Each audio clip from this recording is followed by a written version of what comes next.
We're not streaming. No, we are streaming No. now. Oh. Spooky music. Fortean words, Fortean words, Fortean words. Now, can we stop the show? 14 words. Fortean words. I've never seen a single episode of Black Beauty. Not missing much. But you know the music. I used to hear the theme tune and go, oh, okay, I'm going to stop watching telly now. Greg Wilson's watching. He said greetings already. Cool. Yeah. Nice. And yet he never watches one of my moderator, which is good. Yeah. Not like Alphabet Cat and Interdimensional. Oh yeah, I do have a spooky Lizard. story about some idiot that's like constantly in my mentions in thingy. Because apparently I don't know how Temple of Doom breaks canon. What? Apparently the Temple of Doom makes a mockery of Raiders of the Lost Ark. Temple of Doom is the best of all of them. The Temple of Doom is a prequel. Did you know the Temple of Doom is set before Raiders of the Lost Ark? But apparently there's some way that it breaks canon, and I'm not going to find out just because how much of a massive vagina this bloke's being on Twitter. I don't care because the other films are shit in comparison to Temple of Doom. Yeah, but they're not. The thing is, like the one with. if you look at George Lucas's, Ian will probably know more about these than the other two. But like, if you look at George Lucas's influences, they were like the Buster Crab, Flash Gordon, King of the Rocket Man, you know, all that kind of stuff. You remember those on reruns, don't you, Ian? The Hammer films.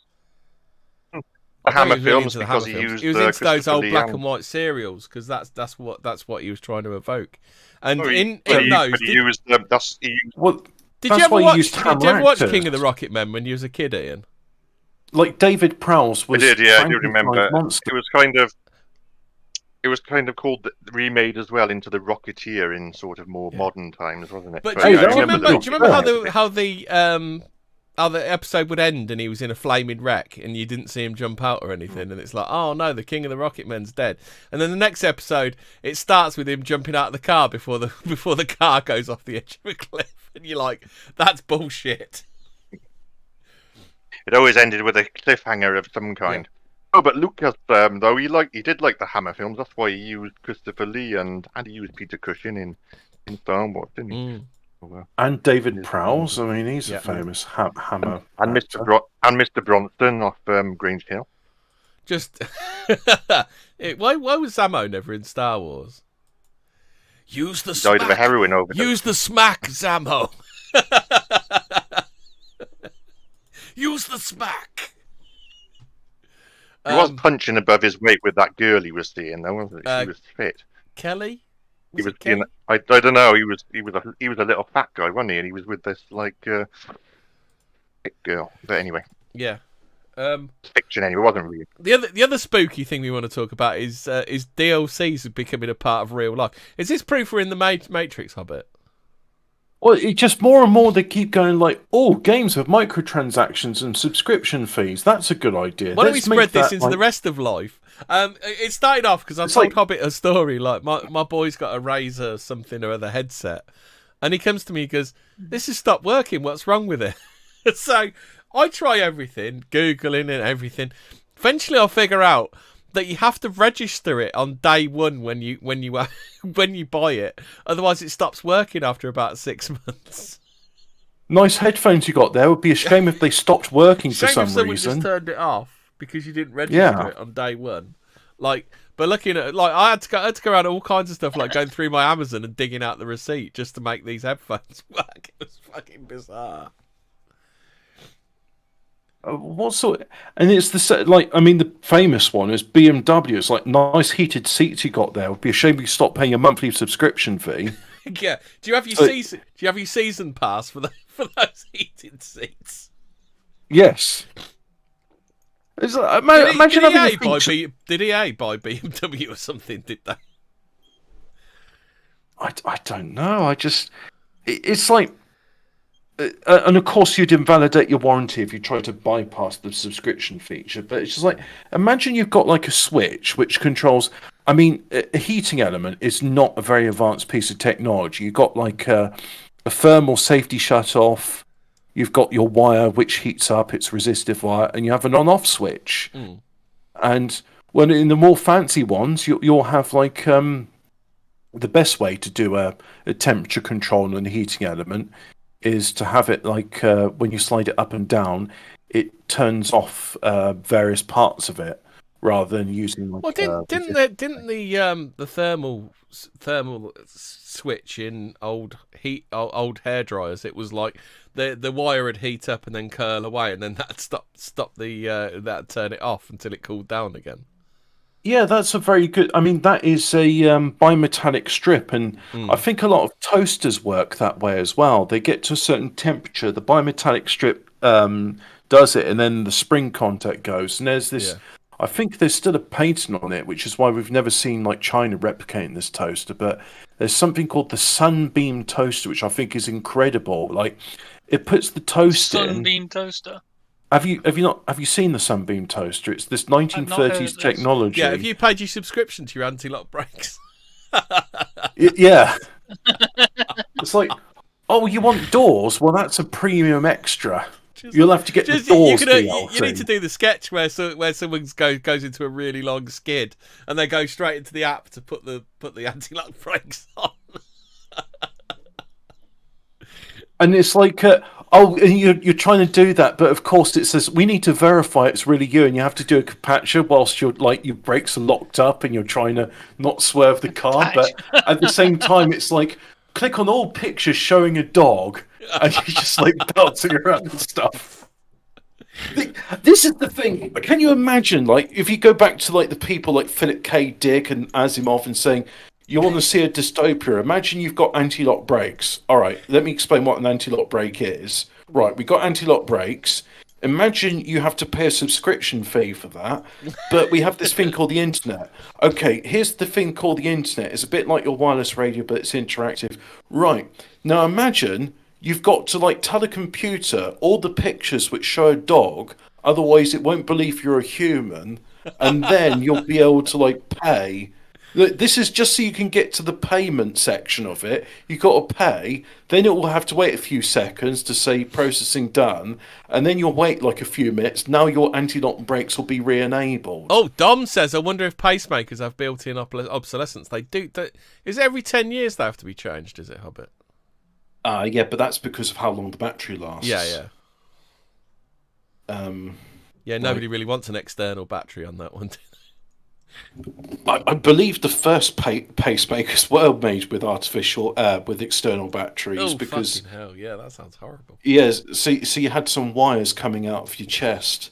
Well, it was the choice either between that or you die. So you know, it's like those people. Only in the future it'd be that. Only instead of like battery on the outside, it would be like a swipe card. So you have to swipe your bank card every now and again to keep. Do you know what it reminds me of? Like, have you seen that episode of Step Turnstile where they partition the house in two, and they have like a turnstile where you've got to pay like $1 to get in or something, and then they had a fire, and like the firemen were like paying to get into the house to clear it.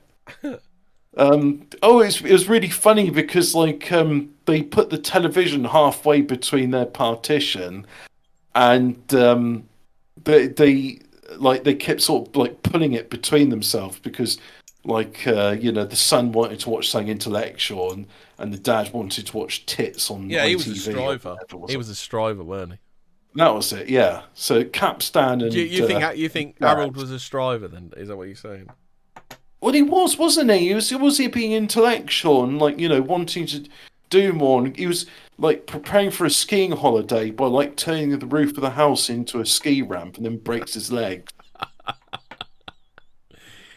And the other guy got caught cottaging, didn't he? The actor before George Michael did. He was ahead of the game. He really was a dirty old man. Cottaging. You dirty old man. Dirty old man. Yeah. You can imagine him sat there in the sink of the public toilets washing himself. Having a look.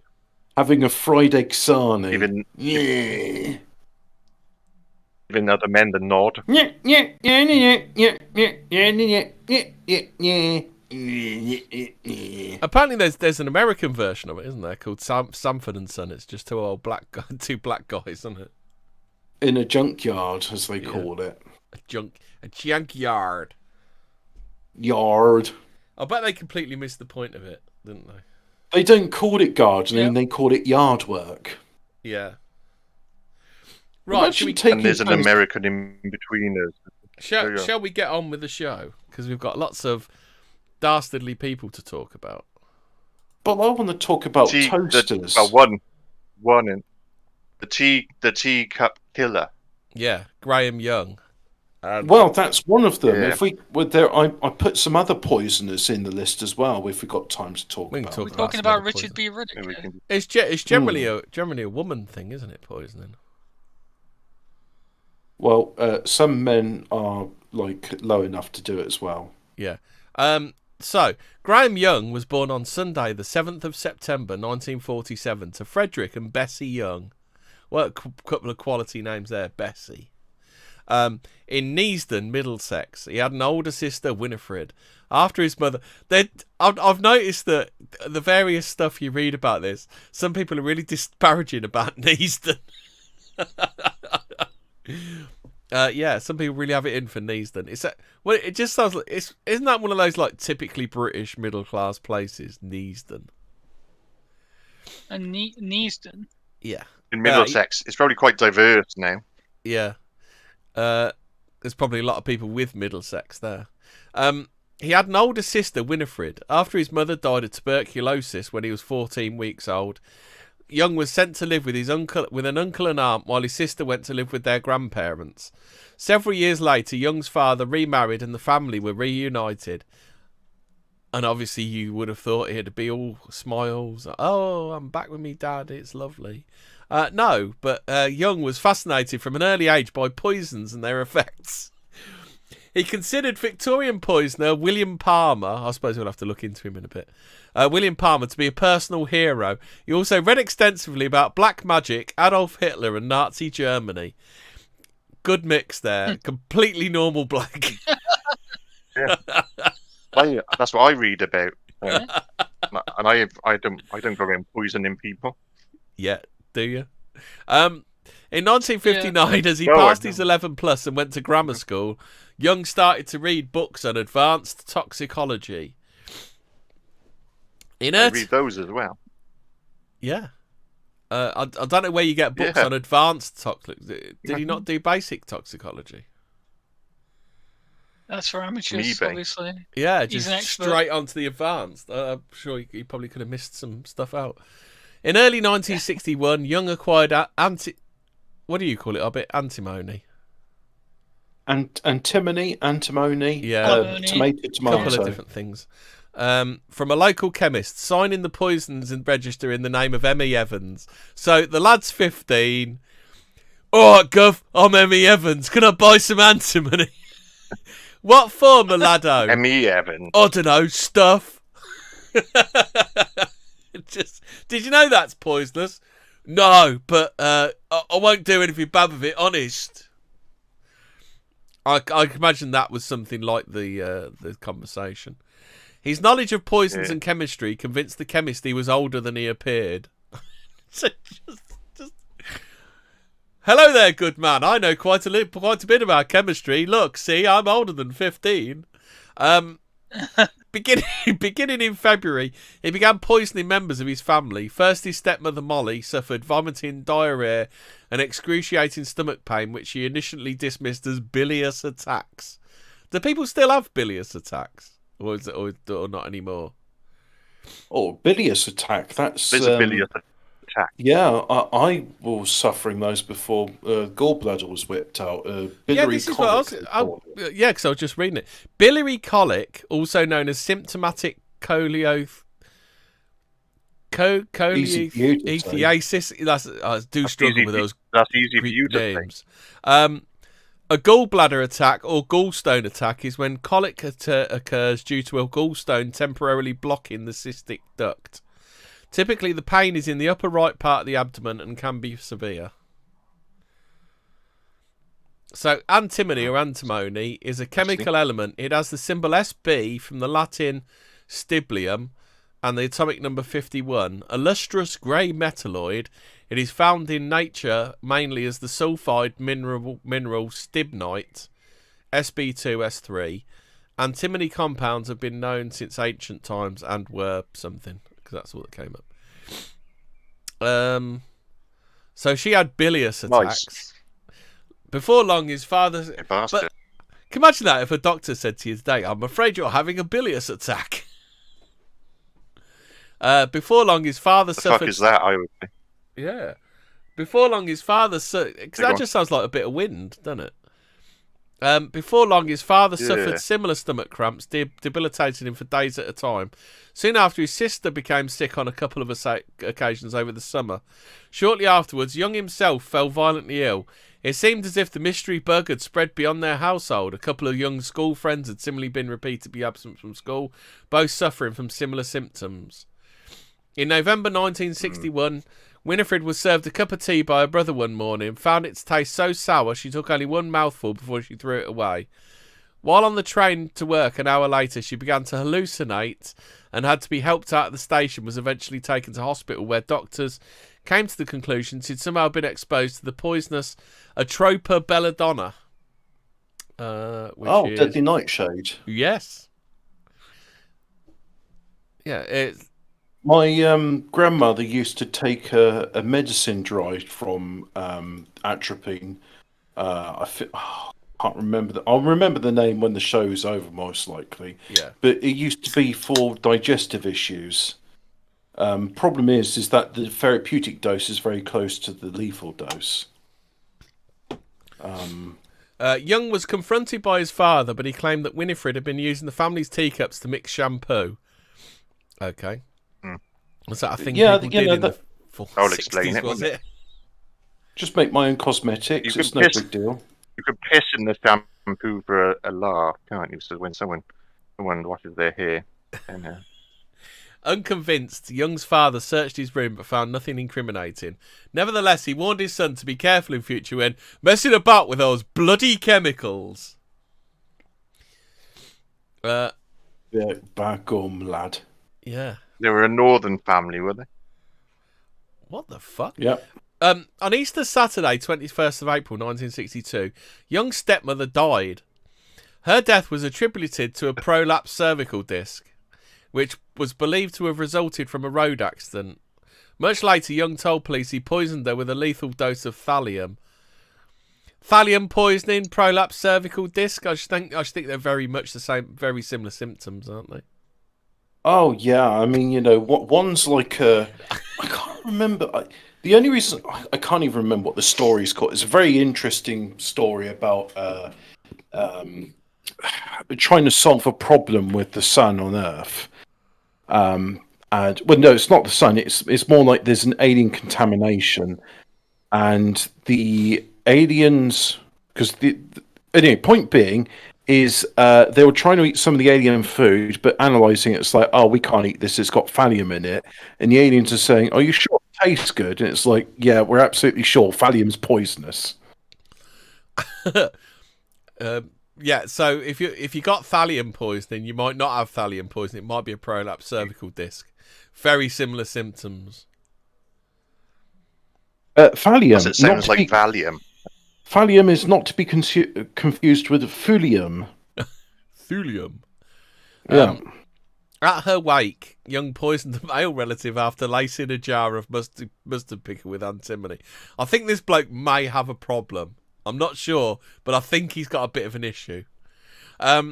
Shortly afterwards, his father became seriously ill and was taken to hospital, where he was told he was suffering from antimony poisoning. Did they not think he had a prolapsed disc in his back or something? And one more dose would have killed him. Prolapsed spinal cord. I mean, a cervical disc, that's something to do with the spine, right? Or your cervix. Yeah, I'm whereabouts assuming is the cervical? It'll be either top or bottom, won't it? It's right at the bottom, isn't it? I mean, your cervix on the woman is like at the top of their hoo-ha dilly. So I imagine the cervical disc is sort of like about 4 inches up from the bum hole. Yeah. Or the coccyx, I should say. Because we're dealing with bones here. Yeah. But women don't have a coccyx, I bet. Don't they? Stop being a bigot. I need to stop being a bigot. Women do have coccyx. Yeah, the tailbone.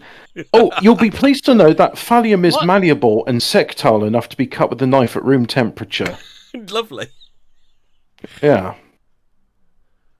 Maybe it was just crumbling it over like feta cheese or something. Yeah, just like said, oh, well, I thought it was tin, So what is it? Is it metal then, is it? Yeah, it's a type of metal that looks a bit like tin. So what did he mould it into a shape? That's how his dad didn't know or something. So where is Tony? Yeah, so his dad went to hospital. This time they knew what antimony poison was. They didn't think it was a prolapse disc. And one more dose would have killed him, they told him. Young's aunt, who knew of his fascination with poisons, became suspicious, as did a science teacher who discovered several bottles of poison in his school desk. The lad just don't give a fuck, does he? Goes down the chemist, buys poison, leaving it all round his school desk. Just like his science book was filled with illustrations of people dying with bottles with 4 X's on them. Just literally doesn't care. Literally no fucks given from the teacup poisoner. Carving onto his desk, I'm going to kill them with poison. What's his name again? Graham Young. Graham Young, I'm going to poison them to death. The teacher and the headmaster. This is like, can you imagine? They wouldn't even be allowed to do this today. But the teacher and the headmaster arranged for Young to be interviewed by a psychiatrist, posing as a careers advisor. Who contacted police after Young revealed his extensive knowledge of poisons and toxicology. I do love the 60s. What a great time to live. I believe I have had those sort of surreptitious interviews conducted on me before. Not gate programs, but, well, maybe sort of a pre-cut. You hear about gate programs? Like people with high IQs. I can't remember what it is, though. People with high IQs will put into these programs like separate schooling. Atropine and antidote to nerve gas? I can't imagine atropine. Look, I know atropine. I think it can be used for heart conditions. Well, why don't I go on? Interdimensional lizards helped us out with the gay slang. Cottaging is because public toilet blocks look like cottages, so he's told. Oh. Yeah. Thanks. I didn't want to know about that. Medical uses eyes. Topical atropine is used as a cycloplegic, temporarily paralyse the accommodation reflex to dilate the pupils. Corny Horse Corn Horsington says, at my high school in America, a kid got arrested for putting LSD in the orange juice of one of the music teachers. Lol. That's not very funny. That's a very serious matter. I can't like. I mean, I can imagine that could happen, but also, like, what a waste of LSD. So you can use it to make your pupils dilate, which is why it was called belladonna. Injections of atropine are used in the treatment of symptomatic or unstable brachycardia. Mind you, LSD was really cheap in my day, so it wasn't that much of a waste. Cheaper than ecstasy. Yeah, because the CIA mass-produced it in massive barrels. Yeah. So I think we've done a 40 words about like the CIA and LSD. Get it on a little piece of paper, a little bit of paper on it, and where you go. On a sugar cube. For about £3. Yeah, well, this is actually pretty apt because Young was arrested on the 23rd of May 1962, so it's coming up to the anniversary. What, the 48th? I don't know, 58th anniversary? Week. Yeah. Next week. God, 62 was... good year. 1960 was 60 years... Well, it was 64 years ago now. 63... So, 62 years ago. On this day, 62 years ago, in a week's time, he got arrested. That's crazy, isn't it? After it was around that time JFK. Vials of JFK got shot in the head. Oh yeah, 62 was quite an eventful year, wasn't it? Yeah. Files of a thallium no-brainer. and antimony were found in his possession. When questioned by police, he confessed to poisoning his father, stepmother, sister, and a school friend. Literally, he just gives no fucks, does he? Yeah, I'll poison them. So what? And he's like, and this incredibly remorseful. Well, we'll find out what happens to him. Why did you do it? I was bored and I wanted to see if it would poison them. Yeah, I just wanted to see what had happened. Yeah, because I think when people talk about it, I think he was kind of like, he was very, because they don't mention it in this, but I think he was very like, I think he was doing diaries and like he was doing it like a proper science experiment. Yeah, so just a psychopathic scientist, really. Yeah, he's no different to the ones which just go. Scientist. Well, some scientists, you know, they have some sort of ethical qualms about what they're doing, but there's other scientists who go that, not sure if these nuclear bombs will cause the sky to go into a uncontrolled chain reaction, destroying all life on Earth and turning all of the atmosphere into a fireball. Well, better go ahead and do the nuclear bomb test then. What happened afterwards? I don't know. It'll be right. It'll be right. When questioned by police, he confessed to poisoning his father. I've done that. Well, my hypothesis was wrong. It turns out that it doesn't ignite the atmosphere. Time to go back to the drawing board. Psychiatrist. Oh yes, there is an or. Yeah. Psychiatrist Dr. Christopher Fish testified that Young had a psychopathic disorder rather than a mental illness, and had failed to develop a normal moral sense. You think, wow, I'm just great. These people have got doctorates. So what's the difference between a psychopathic disorder and a mental illness? Is psychopathic kind of, is that ingrained personality, whereas a mental illness is something that could pass? Is that what they're saying? Like, psychopathy is mental illness, though. Yeah. I mean, psychopathies aren't normal, and they do stuff like they'll kill people and abuse them without any remorse. They have two of the things I heard about serial killers is a lot of them are psychopathic. I mean, they probably all are. But two things. One is that they got no remorse for what they've done. And apparently, a lot of them don't have a sense of smell. So, like people like Dennis Nielsen, when like your flat smells of death, it's just like, oh, I didn't notice the smell. No, it didn't bother me. Fried chicken bones in the plumbing. I hate that guy. I mean, I'm glad he's dead, but it sometimes you're reminded of these people. And it's just like, yeah, there's a reason homophobia exists, isn't it? It's not just like an irrational hatred. So, he felt it extremely likely that Young would reoffend and recounted a conversation which Young said, "I'm missing my antimony. I miss the power it gives me." Fucking hell. Fish recommended that Young be detained at Broadmoor Hospital in Berkshire with an institution for patients with mental disorders who have committed criminal offences. Dr. Donald Blair, another psychiatrist, concurred with Fish's viewpoint. Young pled guilty to 3 charges of poisoning his father, sister and school friend, and was convicted of malicious administration of a noxious thing to inflict grievous bodily harm. That's a real snappy name for a law, isn't it? I don't know why you'd put him in Broadmoor, though, because the fact is he sounds like he's in command of his faculties. He knows what he's done. He's just got no remorse for it. Yeah. He was not charged for murdering his stepmother, as their autopsy report did not list poison as the cause of death.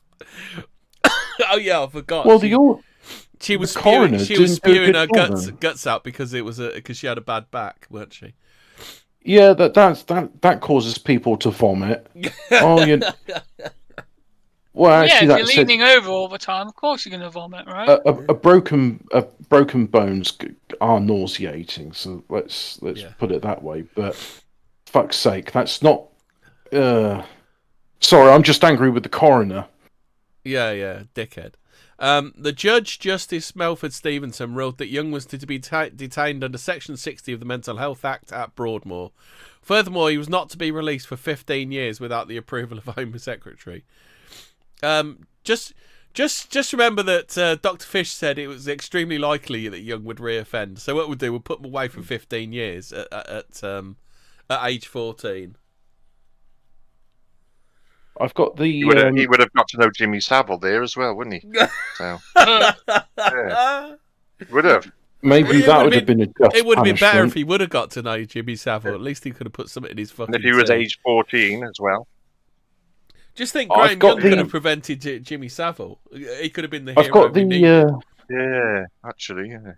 I've got the mental Opportunity. health act here from the 2008, the most recent one, but section 60 is about withdrawal of consent. So the patient shall, subject to section 62, be treated or having withdrawn his consent, and those sections shall then apply as the remainder of treatment. So he's withdrawn. It's all about consent, where the consent of the patient to any treatment has been given Yeah, for the because purpose they're of not section they're 57. not imprisoned as such, are they? But the In fact is, Broadmoor. like, did the judge say, "Oh yeah, you're completely mental. You've got no idea what you're doing"? No, it's a premeditated act of violence. Yeah. He knew what he was doing. He enjoyed what he was doing. He said, "I miss my antimony. It gives me power." That's Yeah. not the sound of someone that's mental. That's the sound of a psychopath. That's the sound of somebody Fuck's- who knows, who you know, who knows what the consequences of his action. Especially like if he was, and I'm pretty sure he was keeping diaries where he was, because I think he was putting down what he poisoned people with and what the results were. So I'm sure he was treating it like, I'm pretty sure I heard somewhere that he was treating it like a medical experiment. So he's a man that knew the consequences of his actions because he was detailing the consequences of his actions. Yeah, he wanted to find out what the consequences of actions were. The fact is, this is why I hate normies. They're just like, oh, well, doing something so heinous as this clearly is the result of a deranged mind, so therefore you're not corpus mentis. Fuck that. He definitely is corpus mentis. He does it. I've been advised by my solicitor not to say the next statement. But yeah, we get your general point. Yeah, he is fucking compos mentis, isn't he? Yeah. But Sutcliffe was Pretty at much. Broadmoor as well, and he planned all his attacks and did it with Yeah. thought and planned it all out and shit. So- So Who wants to do his time in Broadmoor then? I'll do that bit. Yeah. So Yeah. Broadmoor days. Quick one though. I am back from the dead, and this is my Welcome back. first First time. show. This is my first show this year. So I want to wish a very happy New Year to everyone. And Oh, yeah. Happy New Year, Hopefully. It's a people. bit late. Yeah. Yeah. Happy New Year. Happy new Yeah, half no. year. Is he early for next year or is he late for this year? I Late think for he's, fucking I think this he's year. late for this year because he hasn't passed the halfway mark. No, because I almost died. That's why. No, I've Oh, had surgery. typical And, Oh, is that your excuse. excuse? Is it? But I was going to do. I wanted to do some research whilst I was having surgery. I wanted an out of body experience, which would have been a good Fatal. report to do on here, but it didn't happen. Did you get Dom to It drop didn't a happen. tab? No. Drop a tab. I've It should have I've actually.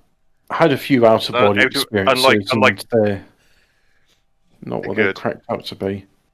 Well, no, it's Well, Mark in one Almond. case. Mark Almond had one, didn't he? He looked down on himself having his stomach pumped when he was in hospital. Oh yeah, he gets mentioned a lot in this show. Yeah. Was he the one that? But what he did was so pretty full of jizz, he had to extreme. have it pumped. Oh, Yeah, That's he right. had his stomach pumped. Yeah, That's Mark Almond. that's Mark Almond. Yeah. Yeah. Anyway, I'll all just right put then. the picture So up. I'll put the picture up. yeah. There's, So anyway, there's that's Graham Young there. I mean, he looks like Yeah, a put the normal picture sort of chap, doesn't he? There's a guy with his head screwed on, right? Yeah. I Oh, no, definitely it's- trust it's him just a- walking down. It's the just a phase. He'll grow out of it after 15 years in Broadmoor. yeah. He's got a sulky lip on it. What was he? Anyway, just, okay then. I'm sorry if this is going to spoil anything, but when he was coming to like his probation meeting, and they said, "Have you learned anything?" No, parole board. Yes, I've learned that when I get out, I'm going to do this again, but more of it. Oh, all right, you passed. Yeah. Are you sorry for what you've done? Well, I'm sorry I got caught. Not in the slightest. Can you let me out, Sorry, I couldn't please? do more. Or maybe. What will you do when you're released? I will get access to more poisons because there's not many I can get hold of here in the prison. Or maybe Well, they you'll said, find out now that there Graham, were you could- plenty you're not- he could get hold of in prison. Well, yes, there are. You're not going to poison anyone, are you? No, of course I'm not. Right. Anyway, on with this. So, at age 14, Young was amongst the youngest ever inmates in Broadmoor history. So that's his name. His name there told you what he was, isn't it? Young was the youngest. Yeah, Graham Young for Broadmoor. And Terry Old was the oldest patient in Broadmoor. I don't believe Soon you. after his arrival, John Berridge, a fellow inmate, died of cyanide poisoning. Young was suspected by some staff and inmates, not least because he enjoyed explaining in detail how cyanide could be extracted from laurel leaves. The grounds around Broadmoor were covered with laurel bushes. So yeah. Nope, I Not can't exactly, solve keeping it this to himself. mystery. Anybody? Can anybody solve this mystery? I mean, we got the parts here, but I just can't put it all together. However, Young's involvement was never proven. I think circumstantial evidence would have done the trick in this case. You didn't need hard evidence. And You know what? I'm Berridge's going to death poison was someone with officially this cyanide I've got from laurel leaves. Yeah. Berridge's death was officially ruled out as suicide. No, it was officially Oh, ruled as yeah. suicide, not ruled out as suicide. Hello, I think- sir. Can I bring these laurel leaves back into my cell? I'd like to decorate. Yes. Not going to use it for poison. Wink, wink. I'm going through my Caesar stage. I I'm think- gonna make myself a laurel. What's it? What are those things called? Or why can't you be a normal prisoner and say you're Napoleon? No, I'm definitely Caesar. I need these laurel Yeah. leaves for nothing. Vendi vici vici. The staff Yeah. staff must have wanted to get off early that day and didn't want to do the paperwork. Anyway, What's this? Sometimes- It's a suicide. We got any Yeah, when you murderers in hear here? about- Nah. When you hear all these yeah, stories we're all about going stuff to in the pub. Oh, it's 60s, suicide. like I wonder like how we got a functioning civilization at all, because with all like the people licking windows and eating like lead paint, how do we have a functional civilization at all? And everyone smoked as well. Yeah. Everyone smokes, yet they're all drink driving without seatbelts on, and they let Jimmy Savile actively nonce like the entire child population of the United Kingdom. And yet somehow we've managed to limp through that period. He also preyed on mental patients as well. He wasn't just Yeah. children. So. And collect eyes from corpses to turn into rings. Nice guy, isn't What? that, Jimmy And- Savile? I Do never you knew know that. about- And dead bodies No, as the well. eyes thing. No. Didn't you know about his collection of rings made from like patients' eyes? Mm. No. Glass eyes. Glass eyes. Glass Yeah. eyes. Yes. Yeah, he wouldn't Well, make a ring out of someone's they eye. would That realise would they be would- far too grim. That wouldn't last very long. Well, it would Well, dissolve, that's wouldn't why. it? Yeah, exactly. Yeah. Yeah. Birds would peck at it. Have we done a 14 words on Jimmy Savile? No, I don't think we have actually. I went to it when I did the Loch Ness one. I did go to his house, didn't I? And I Oh, yeah, I did. I remember that. showed you the video, the Urban Explorer video. Yeah, but yeah, we should do it. Yeah, we should do it. That'll be good. We'll do that one week. We'll have a look and see. Get our heads together. I think Fucking hell, that's going to be about a the 10 viewers parter. can tell us. Mhm. Yeah, there's fucking loads of it. Anyway, okay then. Where were we? So they said the guy committed suicide, though he was clearly killed by poison. Okay, They clearly Later. topped himself in. What are you talking about? Arpic. Hey, it's just his cervix Arpic blew was out. found- Never mind, he's a man. Yeah, right. Then.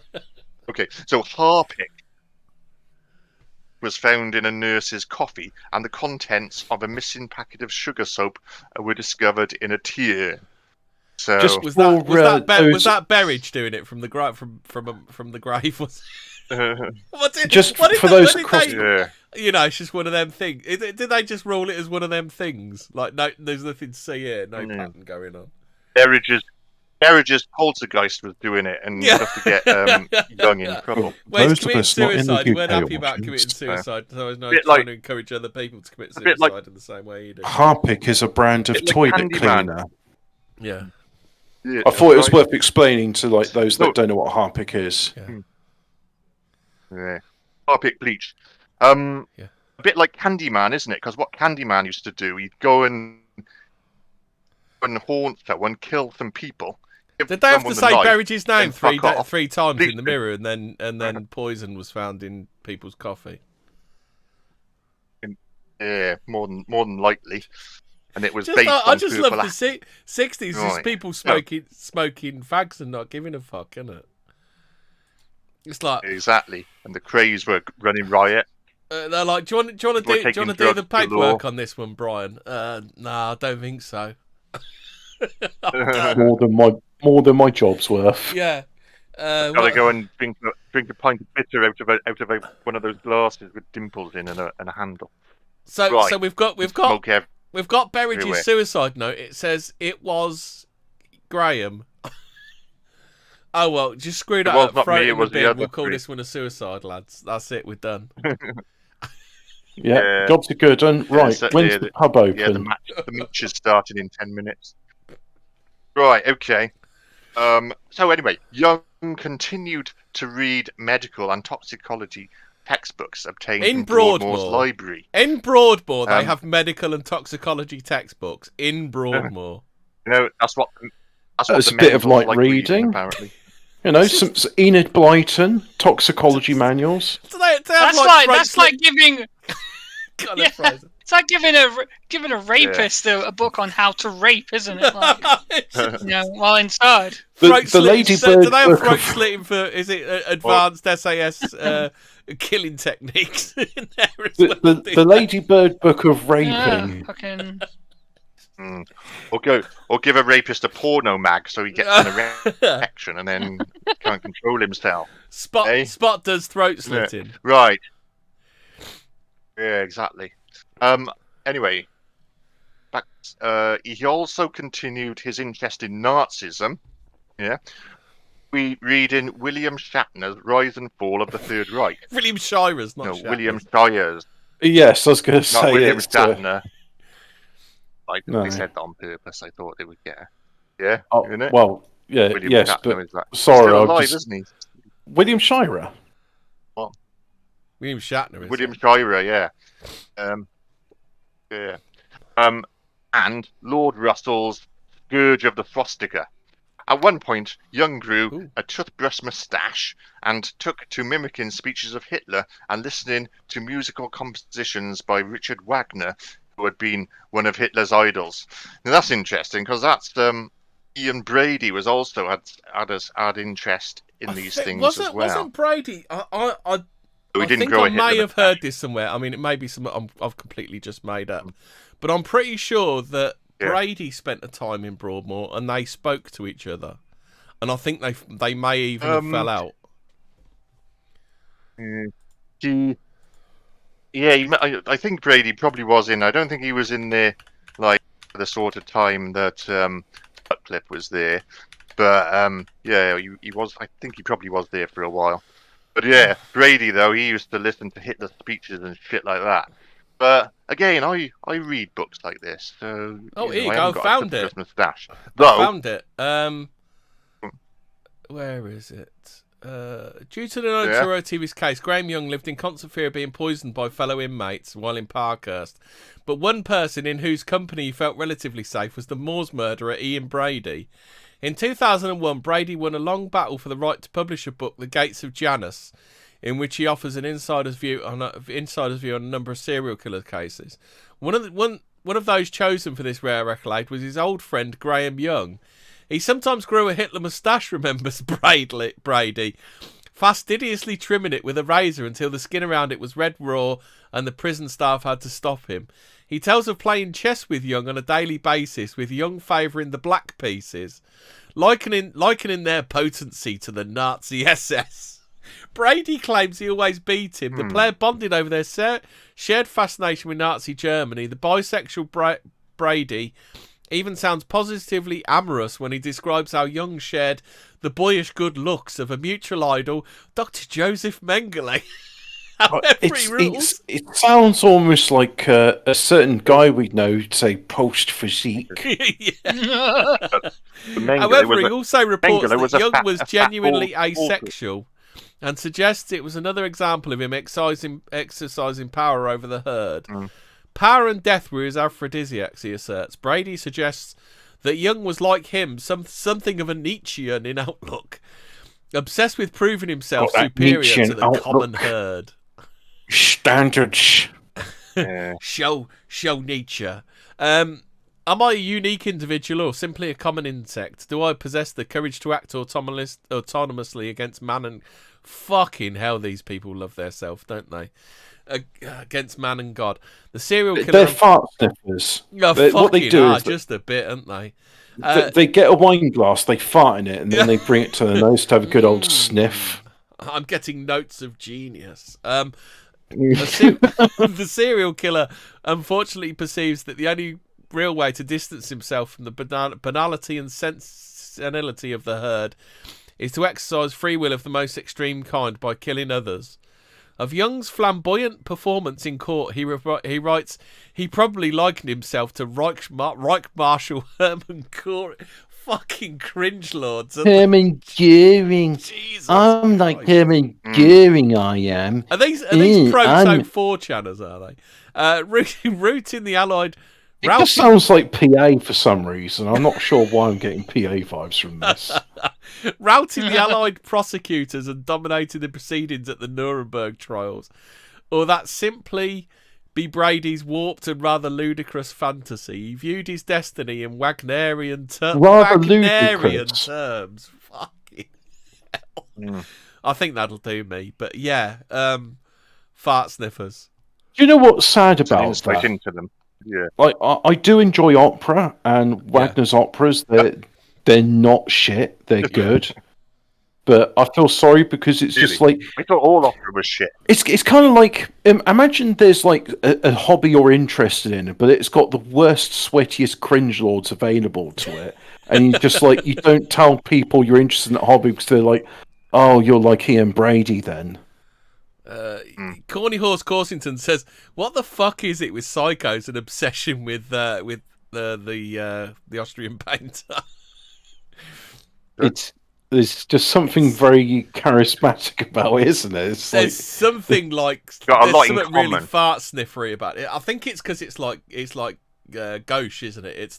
It's not normal, so they think standard, mate. So they find. Well, so they find some sort of like higher. They think it's like some sort of higher calling, don't they? No. This is something I do because a lot of people have said, there's a lot of homosexuals in these fringe right-wing extremist movements. It's like, yeah, because there's a thing that homosexuals like doing, which is being as offensive as possible, because they enjoy the disgust it causes other people to have. So it's like it could be because I mean that close to the war, because so you're talking about 1961 when he was on there, so like a lot of people, it's still like World War II was still very raw for a lot of people, wasn't it? Well, 1961. I mean, think back to the 9/11. That's longer ago than the war. Exactly. 1945 to 61. That's 16 years. So this would have been like 2016 compared to 2017 because it happened in 2001. People didn't live as long. Very much like affected by it, wouldn't they? Yeah, 15 years ago wasn't that far back. I mean, anyway, it could just be that these young kids were just fed up with their boomer parents going, "You didn't have to fight in the world to win the war," or something like that. It could be just like like some sort of backlash against that. But are you saying you know like the 4chan memes where there was like Osama bin Laden anally raping George Bush and stuff like that? Yeah. Do you think it was just like them being edgy? Yeah, probably. Edgelords. Yeah, they're edgelords. Sorry, Ian. Well, we're having a funny one at the moment because this is the only way I can cope with this amount of cringe. It's serious. That bit about Brady was some serious. That's all right. Go cringe, for it. weren't it? So yes, Brad- they Brad- did know Brad- each other, but a lot late. So he said it was 2001. I think they met. No, it can't have been 2001 because he died in 1990. Spoilers. No, he died more Sandwich, recently. mate. Oh yeah.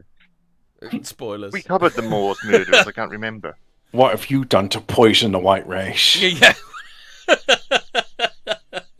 How many of the white race have you poisoned? Check out my mule kicks with thallium. Yeah. We'll let Ian get back on. Oh, Yeah, not much more to go on this bit anyway. So in 1965, Young first applied for release from Broadmoor. His father and sister attended the tribunal and stated that if Young was released, none of his relatives would be willing to house him. His father also insisted that his son should never be released.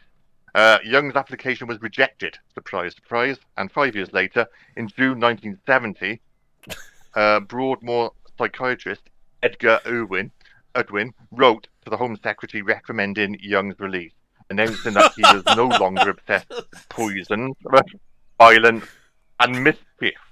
well, look, his father said he Bit of should a- never be bit of a- released, and none of his relatives were into His housing. psychiatrist but, said he's never going to be cured of this. He's always going to want to kill people. 5 years later, what should we do? What is it with these psychiatrists and wanting to throw murderers out on the streets? What is it with them? Now, This guy, though, I'm going to this read guy between the said lines. he's no longer a danger to others. Do you think it's a case of like, look, I can't deal with his faggy cringe lord stuff anymore. Can you just like get rid of him, please? I can't stand his fucking toothbrush, fucking moustache, Eddie. Just fuck him off. Get him out. Put him on the street. Let him be someone else's Anyway, problem. I'm not having him here anymore. Just let him read the next bit, because the next bit is an obviously very repentant Graham Young. I'm sorry, Ian. This is hard going. That's right. Young remarked to a Broadmoor nurse, "When I get out, I'm going to kill one person for every year I've spent in this place." Okay. Bye. Don't let the door trip you on the way out, Yeah. then. Bye. Bye. Have fun. God. So was he true to his word? We'll find out. So who wants to do the next part? Latter crimes. Hobbit, do you want to do it? Oh. Yeah. Yeah, okay. Where am I reading this Later from? crimes. Come on. Oh, Yeah, God. I just yeah, love that. so This bloke's no longer a danger. Well, when I get out, I'm going to kill a person for every year I've been in this place. oh yeah, that And he tells sounds that to a that nerd. sounds trustworthy. Yeah, sure, we'll do that. Yeah, fine. Says it to a nurse. She's not going to graft you up, is she? Hang on. Later crimes. Here we go. After release from hospital in 1971, he began work as a quartermaster at John Hadlin Laboratories in Bovington, Herefordshire. Do you have any previous experience as job? Yes, I've murdered numerous family members with poisons. You're hired. Fuck me. Is it criminal record background check? Are you DBS? reading the right Nah. word? What, after release from hospital in 1971? Yeah, after 8 years Later- detention. Yeah, that's the one. Yeah. Oh, okay. Yeah. Oh, hang on. Wait, Yeah. because this is early life in Actually, crimes. I was. Oh, we done that one. We want later Yeah. crimes. Later crime. Yeah, later Later crimes. crimes. Yeah, It was okay. released from You can click on the side and it will take you straight there. Crop rotation in the. Yeah. So, which, by the way, this laboratory is near his sister's home in Hemel Hempstead. Yeah. The company manufactured thallium bromide iodide infrared lenses, which were used in military equipment. However, no thallium was stored on site, and Young obtained his supplies of the poison from a London chemist. Yeah, I'm working at this place with Thallium. We need some more Thallium. Can I have some Are you Thallium, reading the please? right one? Well, I'm I'll reading it put from I'll put it in general Murderpedia. again. Yeah, It's No, put it in it's the other one. It's Oh, Wiki Wiki Wand. Wand. Yeah. Yeah. Right, Mind yeah. you, it Okay. doesn't. You know, So I'll go that's to we can always later we can go on a crimes. tangent. Yeah. Later crimes. Right, Young was released Deal from with it. Broadmoor in 1971 after 8 years detention. A whole 8 Initially- years. And Lorks and Lordy, I'm cured. I'm cured. Yeah, well, he said he's going to kill someone for every year he's been incarcerated. So Well, that you means know, he's let's see cured if then, doesn't it? yeah. I mean, Mhm. if this time had been right, I would have liked him to have been housed with the John Venables killer. Yeah. Well, they could have made it a sitcom like The Odd Couple. Yeah. He initially stayed with his sister and her husband The in Hemel catchphrase could be, Hempstead. "Don't let Graham make the tea." Just Within Just weeks, like he had it could be resumed- like Terry and June, but the thing is, they have to get into like shenanigans to stop Graham Young from making the tea. or it was John Venables' killer. That one. It's like just I'm not sure he could make jokes about like release from prison, noncing children again, downloading child porn, goes Yeah. back to prison. It's not so humorous as murdering people with poison.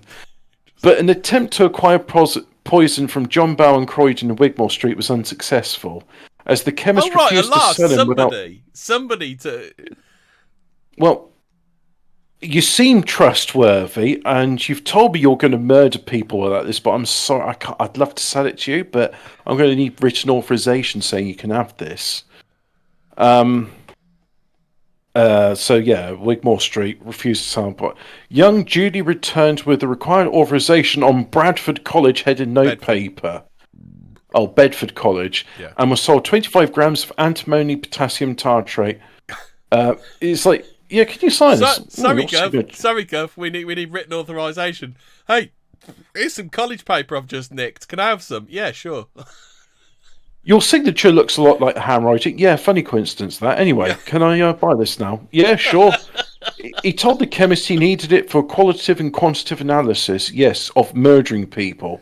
Young later returned to the same coast to purchase 25 grams of thallium.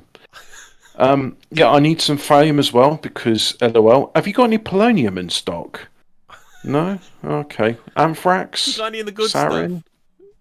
Yeah, I'll make do with what you got then. Poisoning of Trevor Sparks. Young attended a storekeeping training course in Slough and stayed at a hostel in nearby Chippenham. Sippenham? He befriended 34-year-old Trevor I think Sparks with that another was resident of the spelt hostel. Yeah, it probably is Chippenham. It's like, oh, what are you No, into? it is. Murder- It is Sippenham. It's a suburb of Oh, Slough. okay. Chippenham is in Bristol area, isn't it? Yeah. If, So if he farted though, he would say more tea, vicar. Right, fair enough. the two occasionally visited a pub together or shared a bottle of wine in Sparks' room. Young would later confess to poisoning Sparks with antimony sodium tartrate. That's not antimony potassium tartrate. Where's he getting this from? On the night of February the 10th, Sparks fell violently ill, exhibiting diarrhea, pins and needles in his legs, and pains in his testicles. Ouch! What would Yeah. make you have pain in your testicles then? I assume Getting certain kicked. types of poison. Ooh, that's not. Ooh, that's And not punch good. need in the Earlier in the evening, it accepted a glass of water from Young. Would you like this glass of water? It has minerals in Are it. you seriously telling me the man who got let out of prison and said he'd kill a person for each year he'd been inside is poisoning somebody? I don't fucking believe it. I was assured by that doctor that he wouldn't be a danger to the public. But I think it was more a case of I'm not having this mental fucker in Broadmoor anymore. This Release him creepy to the edgelord. general. Yeah, release this absolute menace to the general public. I'm not having sullying the nice country club that is Broadmoor Secure Hospital. we can't Jimmy doesn't have like him. He's mental got a people in gun. here, can we? Yeah, Jimmy says his bumhole's no good anymore. He's not dead. He wasn't dead enough for Jimmy. Ugh. You'd get So a bit yeah, old for Jimmy. So early in the evening, he said a glass of water. Yeah, Sparks' symptoms returned periodically over the following months. He felt so ill during a football match that he had to. That's not funny. Like, poisoning's not funny. Horsington says these judges are just really good at telling when people are being sarcastic. He felt so ill during a football match. He had to leave the pitch after a few minutes. Specialists were unable to pinpoint the cause, variously diagnosing it as kidney infection, bowel infection, urinary tract infection, or a stomach infection.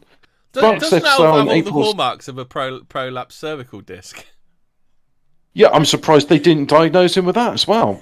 So anyway, Sparks left Slough in April 71, and he gradually recovered when he was stopped being poisoned. I think that's what happens to everybody that leaves Slough, isn't it? You gradually recover. Yeah, I was in Slough, but I got over it. I was in Slough, but I got better. Bovington, he secured a job as assistant storekeeper at John Hadland Laboratories. This is the bit. This is the Graham Young and laboratories could just go hand in hand. So he worked in Bovington in Hertfordshire. He's like, you got any previous experience with this? Yes, I'd like to show you my resume that got me in Broadmoor. I have extensive knowledge of poison. Yeah, poisoning family. I have poisoned some of the inmates using laurel leaves. Oh, well, you're dead set for this job. Come on in then. Please don't poison anybody. There is a reason they got took on and people didn't know. Do you want me to go over it quick? Oh, no, I'm going to read it. It's my bit. No, this is separate to that. Oh, is it? Okay. Yeah, so... Graham Young began murdering... I don't want to... So his employers were never told that he was a poisoner, so when colleagues began to suffer mysterious and painful deaths, spoilers, an undiscovered bug was blamed. Papers in Young's case, marked confidential and dated from 1972, were kept hidden long after the 30-year rule. Fuck's sake. So anyway, this company, as was alluded to further, they manufacture infrared lasers from thallium. However, no thallium was stored on site, necessitating Young obtaining his supplies of the poison from a London chemist. On his application, Young falsely claimed that his lack of employment history was because he had suffered a nervous breakdown following the death of his mother in a car accident. Obviously, but probation service is well on the ball here. Yeah. His employers received a hello probation. I'm working in a place manufacturing poisons to poison people. Yeah, great. Good. I'm glad you got some gainful employment, Mr. Young. His employers received... You fucking weirdo. Oh, his employers received references as part of his rehabilitation program. Oh, Young, he definitely could be trusted around poisons. Knows what he's doing. Yeah, brilliant. Keep him there. Thanks. No, we don't want him back. Bye.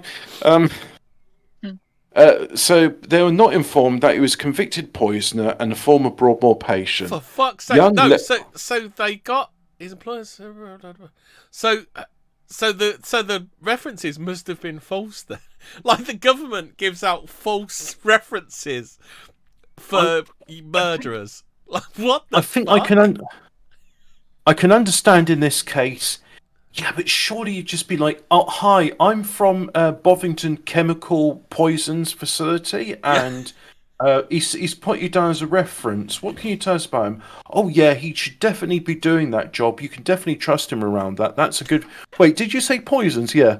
Oh, yeah, he's really good with poisons. Very knowledgeable. The tea.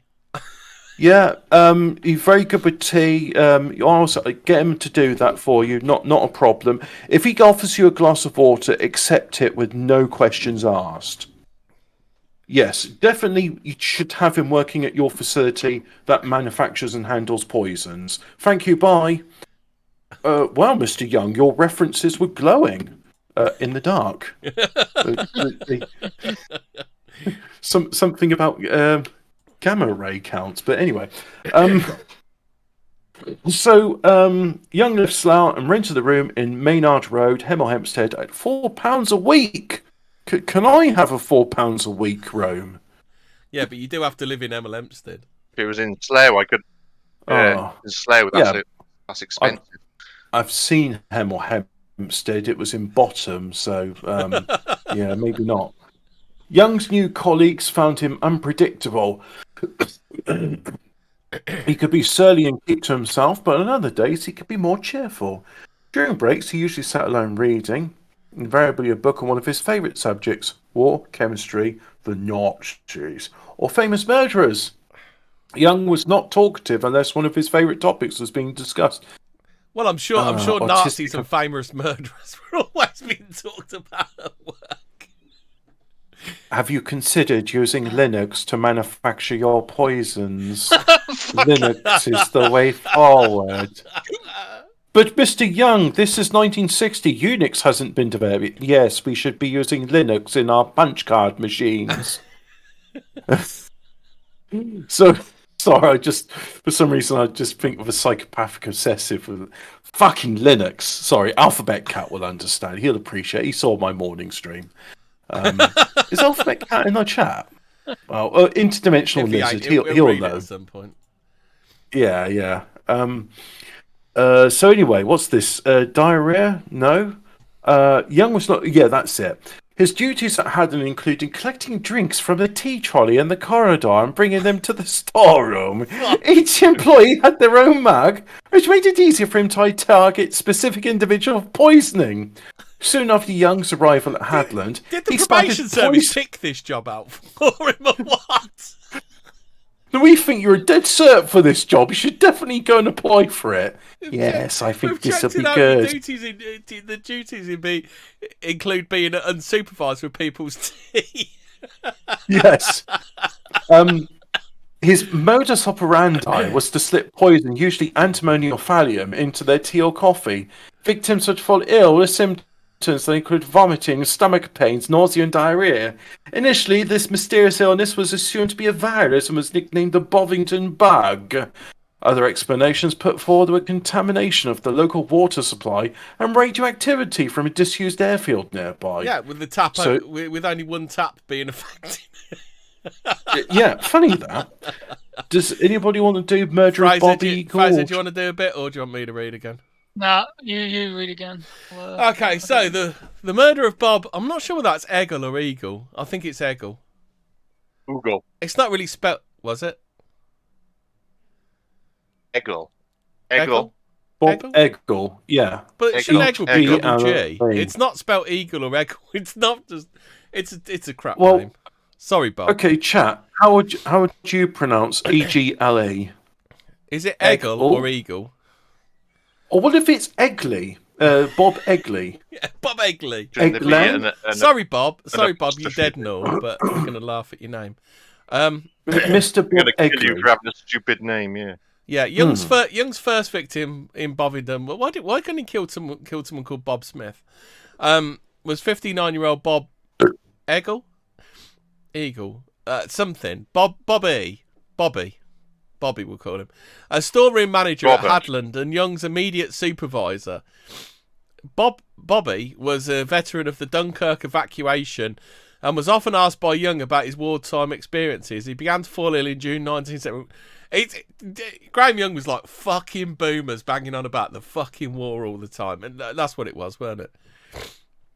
Yeah. I hear one more boomer talking about the war. I'm going to murder them. Would you like a cup of tea? It's murderlicious. Oh, gee, Bob, I could fucking kill you sometimes. I could murder a cup of tea. I could murder a tea drinker. I mean, a cup of tea. Weeks after Young's arrival at the company. Arrival at the company. Dom Elfkicker says it's pronounced Eggley. Yeah, I was right. It's Eggley. Eggley. I figured it out. There's like three possible ways. Yeah. Dom says after huffing the ethylene, he looked it up and it's pronounced Eggley. The thing is, as well, Bob would have fought the Nazis, wouldn't he? He would have fought against the Nazis, and Young liked the Nazis. So you think Graham Young was doing it for Hitler? Yeah, I mean, revenge. Are you trying to tell me that Mr. Young was doing reps for Dreszy? Probably. He began to fall ill in June 1971, weeks after Young's arrival at the company. Really? Could anybody figure this out? Oh, look, the tap went faulty just after Graham Young joined, but he's never ill. Weird. After taking several days off work with diarrhea and severe stomach pains, his health. What is wrong with people's brains where they go, I've got diarrhea and severe stomach pains. I've only had it after this bloke joined the company, but when I'm away from work, it gets better. His health improved after a week-long holiday, but on his return, Young put a lethal dose of thallium into his afternoon tea. Eggl's condition deteriorated rapidly from this point, consisting of intense back pain and numbness in his fingers and feet. Oh, okay then. So this makes more sense, doesn't it? When they said about the mother and the prolapse disc. Right. Having suffered biliary colic, I can tell you one of the first symptoms that came through was back pain. Yeah. Yeah, it's horrible. Yeah, so he's back pain and numbness in his fingers and feet. So that could be seen as prolapse disc pushing on the spinal cord, couldn't it? Yeah, because an epidural, they put something into your spinal cord and it numbs your sensation. Yeah. So we're going to forgive him for the prolapse disc snafu then. Yeah, I mean, none of these people seem to like the last thing they'd think is, oh yeah, this looks like a poisoning victim, or just they're looking at everything else, no matter how implausible. Yeah, apart from poisoning. Yeah, he was transferred. It's not. It can't be poisoning. We'll just see if it's everything else. He was transferred. Well, I think most of the time you don't expect like people to be the victim of poisoning because it doesn't happen that often, does it? Yeah. He was transferred to the intensive care unit at St Albans City Hospital, where paralysis set in. Young seemingly showed a strong concern for Eggle, repeatedly contacting the hospital for updates on his progress. Is he dead yet? Is he dead yet? Is he dead yet? Is he dead yet? Is he dead? Can you poke I'd him like with a to stick? come. I'd like to visit him. I have a cup of tea for him. What do you mean you have tea? No, he must have my tea. My tea's the only tea he'll drink. He likes my tea. I do it just right for him. Eggle finally died on the 7th of July 1971. A post-mortem attributed Eggle's death to a rare form of polyneuritis known as Guillain-Barré syndrome. Oh, Guillain-Barré syndrome. I've heard of that before. Yeah. Rapid onset muscle weakness caused by the immune system damaging the peripheral nervous system. Yeah, Guillain-Barré syndrome. It's like Tay-Sachs enjoyers. They often have comorbidities with Guillain-Barré. Oh, okay. Yeah.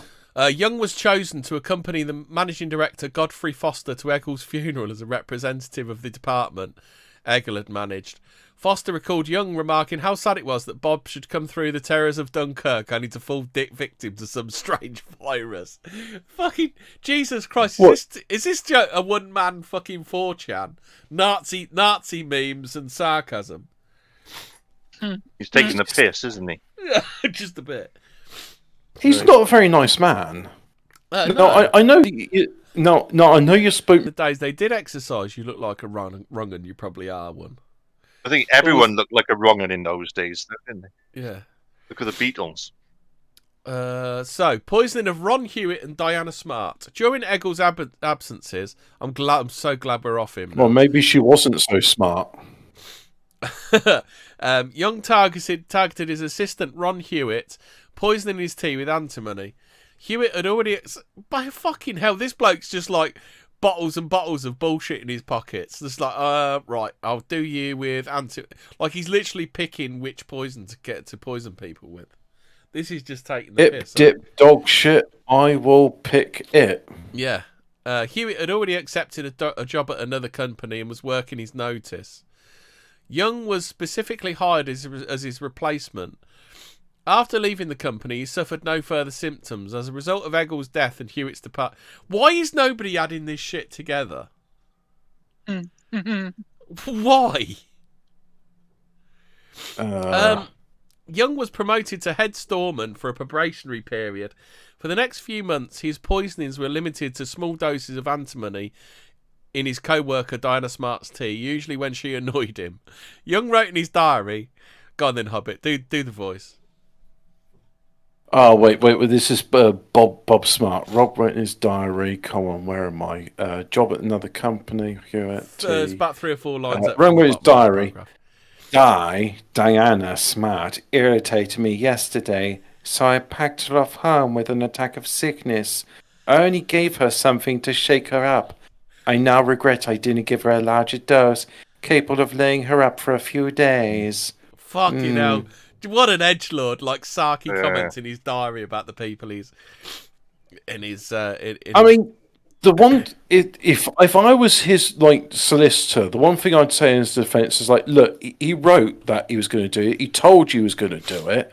So it is your fault. He done did it. Yeah, it's really manslaughter. It's not murder on his part. It's manslaughter on your part. It's corporate manslaughter. The corporate in this case being Broadmoor and everybody else involved in incarcerating him. Like, They he's should a have piece of done machinery. He's a perceived piece of machinery, and all he's going to do is poison people. So if you don't look after that bit of machine, it's like putting a chainsaw down in the street that's running. It's like that American soldier Robin Guthrie when he was in like the Vietnam War, and he wrote in his rifle, "This machine kills communists." You could just like tattoo his forehead. It's like, "This machine kills co-workers." This machine kills anybody who gives it tea to. This machine dispenses poison tea. Interdimensional Lizards put in another comment that you should read says, his voice. Interdimensional Lizard, can you just like post a full stop and press enter, because I can't read the YouTube parts in the way. He'll be dead happy with my tea. He'll be dead happy with my tea. Chaps, if you want me to read your comment, I either have to wait for somebody else to post it, or if you post a full stop if you refresh afterwards. it puts the YouTube blurb at the bottom. Well, seriously, yeah, everybody just start doing a full stop after your post, and then I can read it. It makes... this is the only way we can get around YouTube fucking up their UI. Why isn't Graham Young around to like go and make cups of tea at YouTube HQ? That's not an actionable threat of violence. That's not. My solicitors just said that because Graham Young makes a good cup of tea. He makes tea for lots of people, so he must be good at it. Look, it's just, he's clearly a man that knows his tea. Yeah.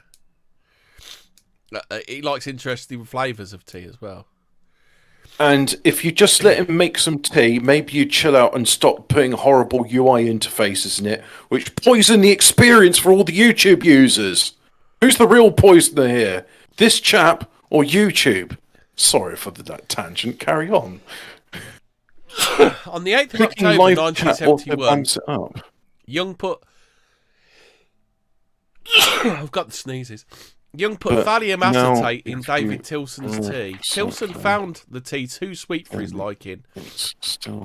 Young had added... What's that? What are you doing? Looking it up? No, I'm just typing in the chat. The problem is... Young had added sugar to disguise any unusual taste from the thallium, therefore did not drink it all. Young administered a second dose of thallium a week later. Tilson was admitted to hospital with numb legs, breathing difficulties and chest pains. His skin was so tender he could not endure the weight of the bed sheets and all his hair fell out. Young had a backup plan to visit Tilson in hospital and offer him a bottle of brandy laced with more thallium. Subsequently, Tilson recovered, though he was left permanently impotent by the poisoning. Oh, poor bloke. Do you like some delicious thallium? I mean brandy. Yeah. Definitely not thallium. Yeah, poor bloke. Get it up. No, Young broke his winky.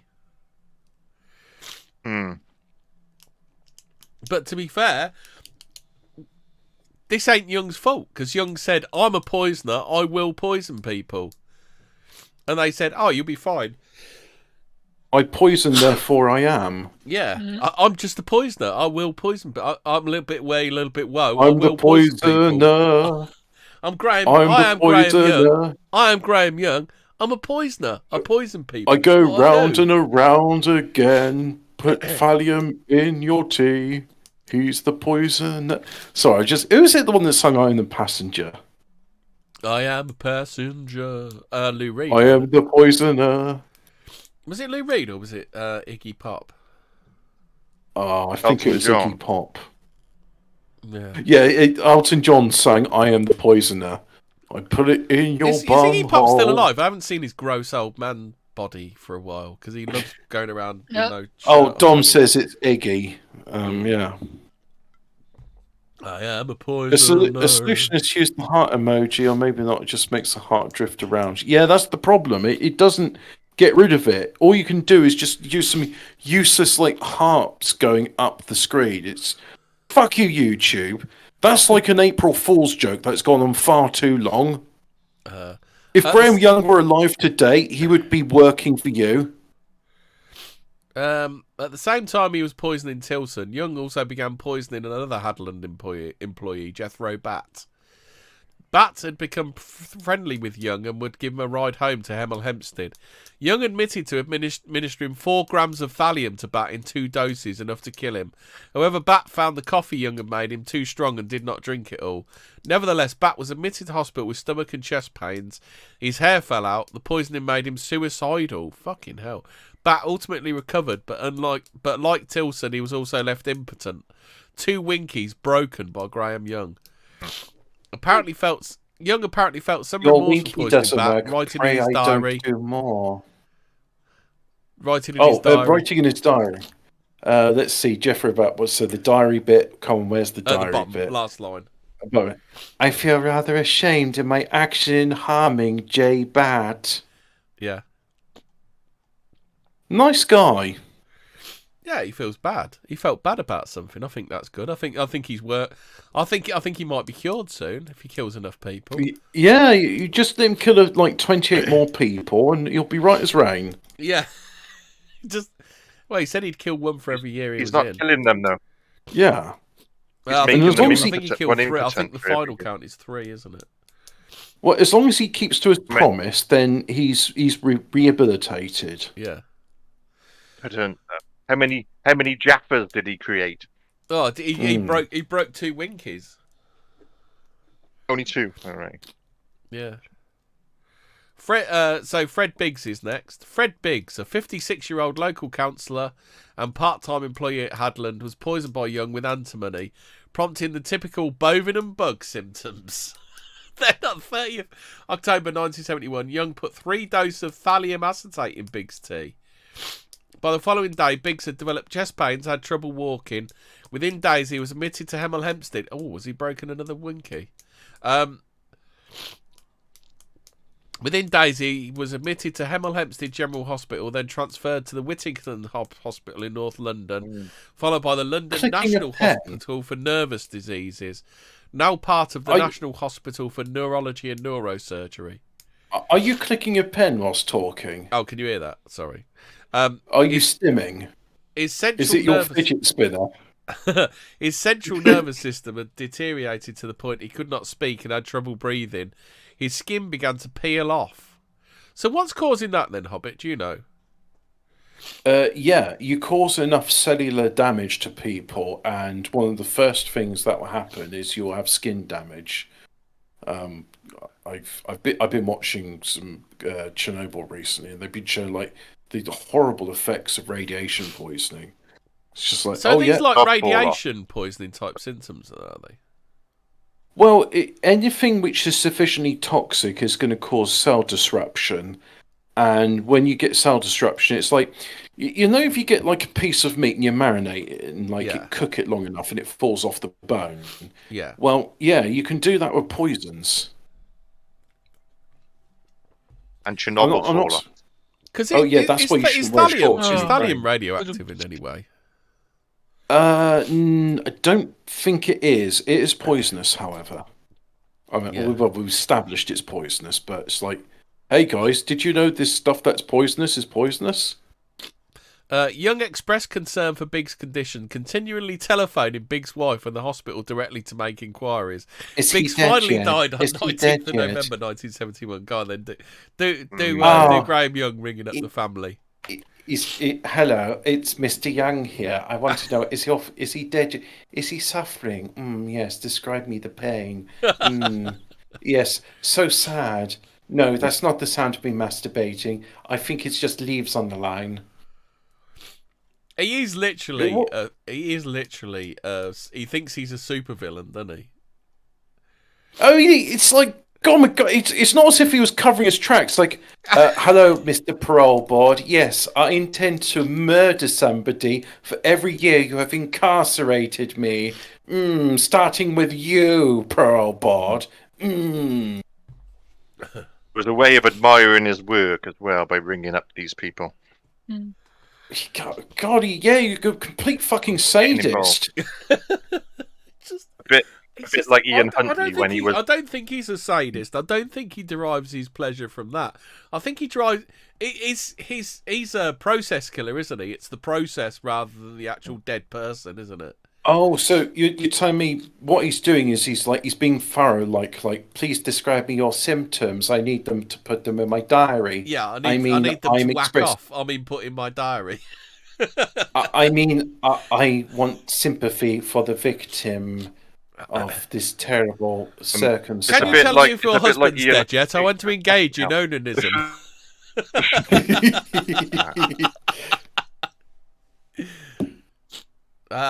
Anybody listening? Has your husband we laugh because it's so bad. That's why we laugh. We laugh because it's really funny, and we approve and condone the actions of Graham Young, of course.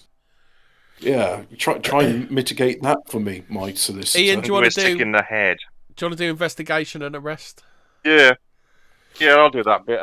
Just saying though, Ian Huntley, for example, he was involved in the search for the girls that he killed in a similar way that Biggs would get. There's quite a lot of serial killers apparently turn up when the police find the body or whatever. They turn up and have a look, and I think he's in that.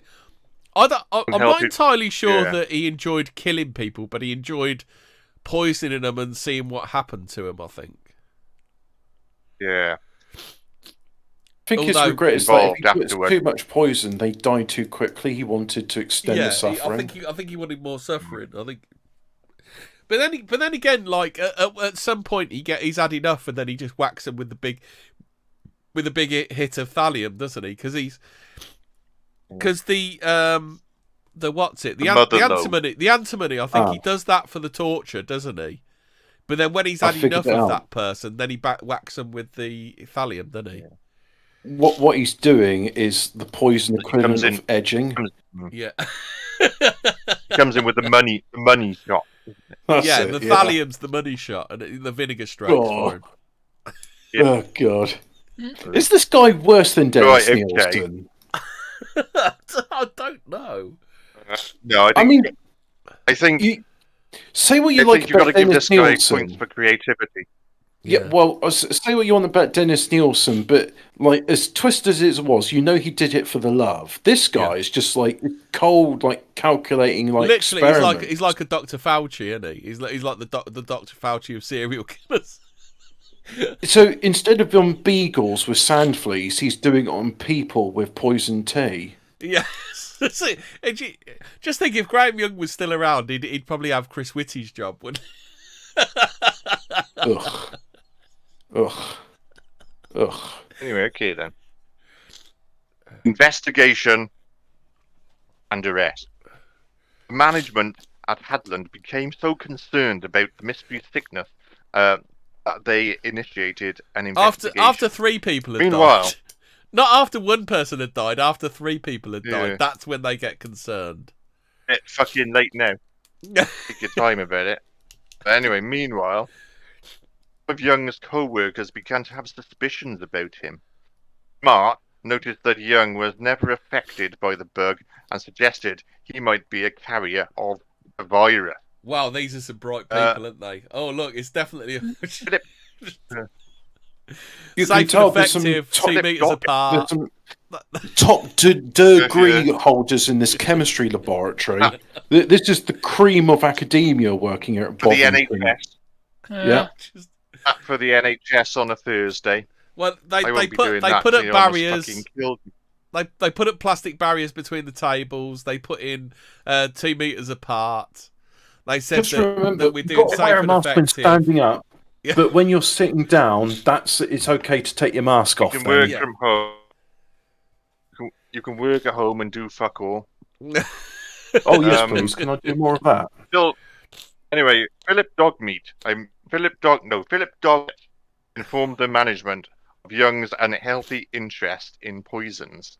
The firm's medical officer, Dr. Ian Anderson, told staff he had ruled out heavy metal poisoning as a possible cause. What's that? Heavy metal poisoning?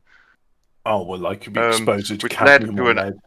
Is thallium not a heavy metal? Is it not in Which that led part to of the... I believe you would count that as heavy metal poisoning, yes. Yeah. Yeah, is it? All right, fair enough. Which led to an argument with Young, who insisted that the symptoms displayed by victims pointed to this diagnosis. Intrigued by the young storeman, who seemed knowledgeable about medicine, Anderson sought out Young after the meeting and quizzed him further. He quickly discovered that Young had a deep knowledge of poison and toxicology, which prompted John Hadland, the firm's owner, to contact the police. Well, now, everyone's got to have a hobby. Under such an investigation, but surely under this investigation, they'd say, "What do you know about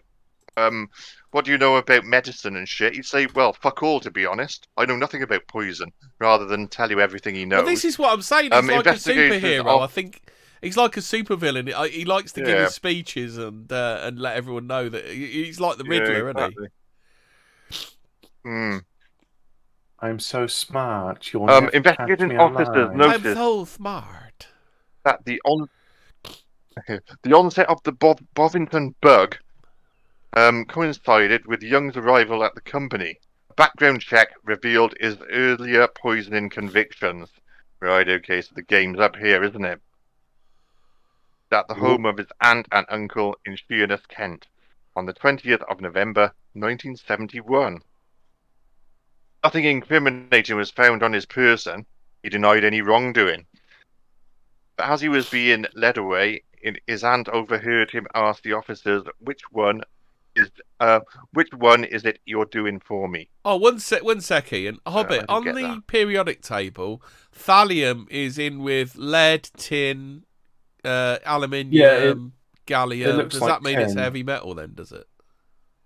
Well, heavy metals is kind of a misnomer, really, because there are some metals which are quite light, like lithium, which are poisonous.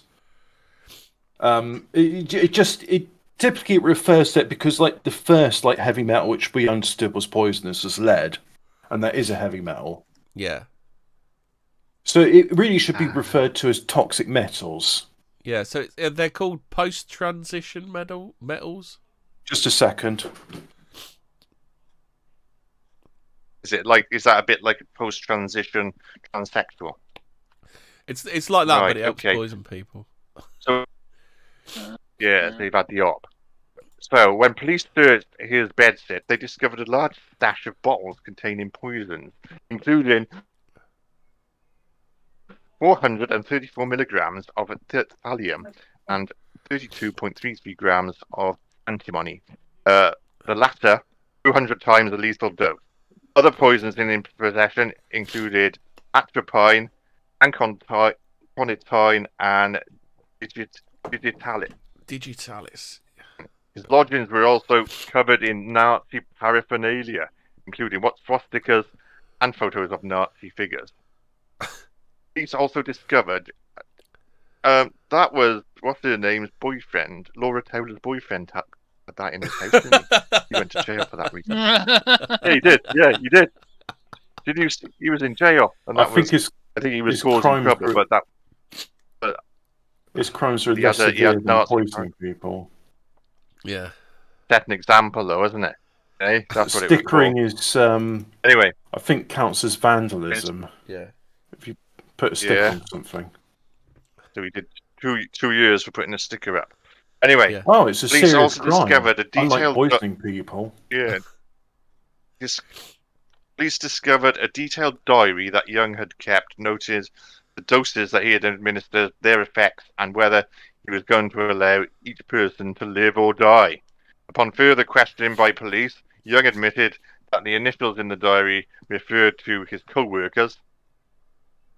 Was Fred Briggs, he was David Tilson, and so on. Fucking hell, what, the police couldn't crack that code? Young confessed to poisoning.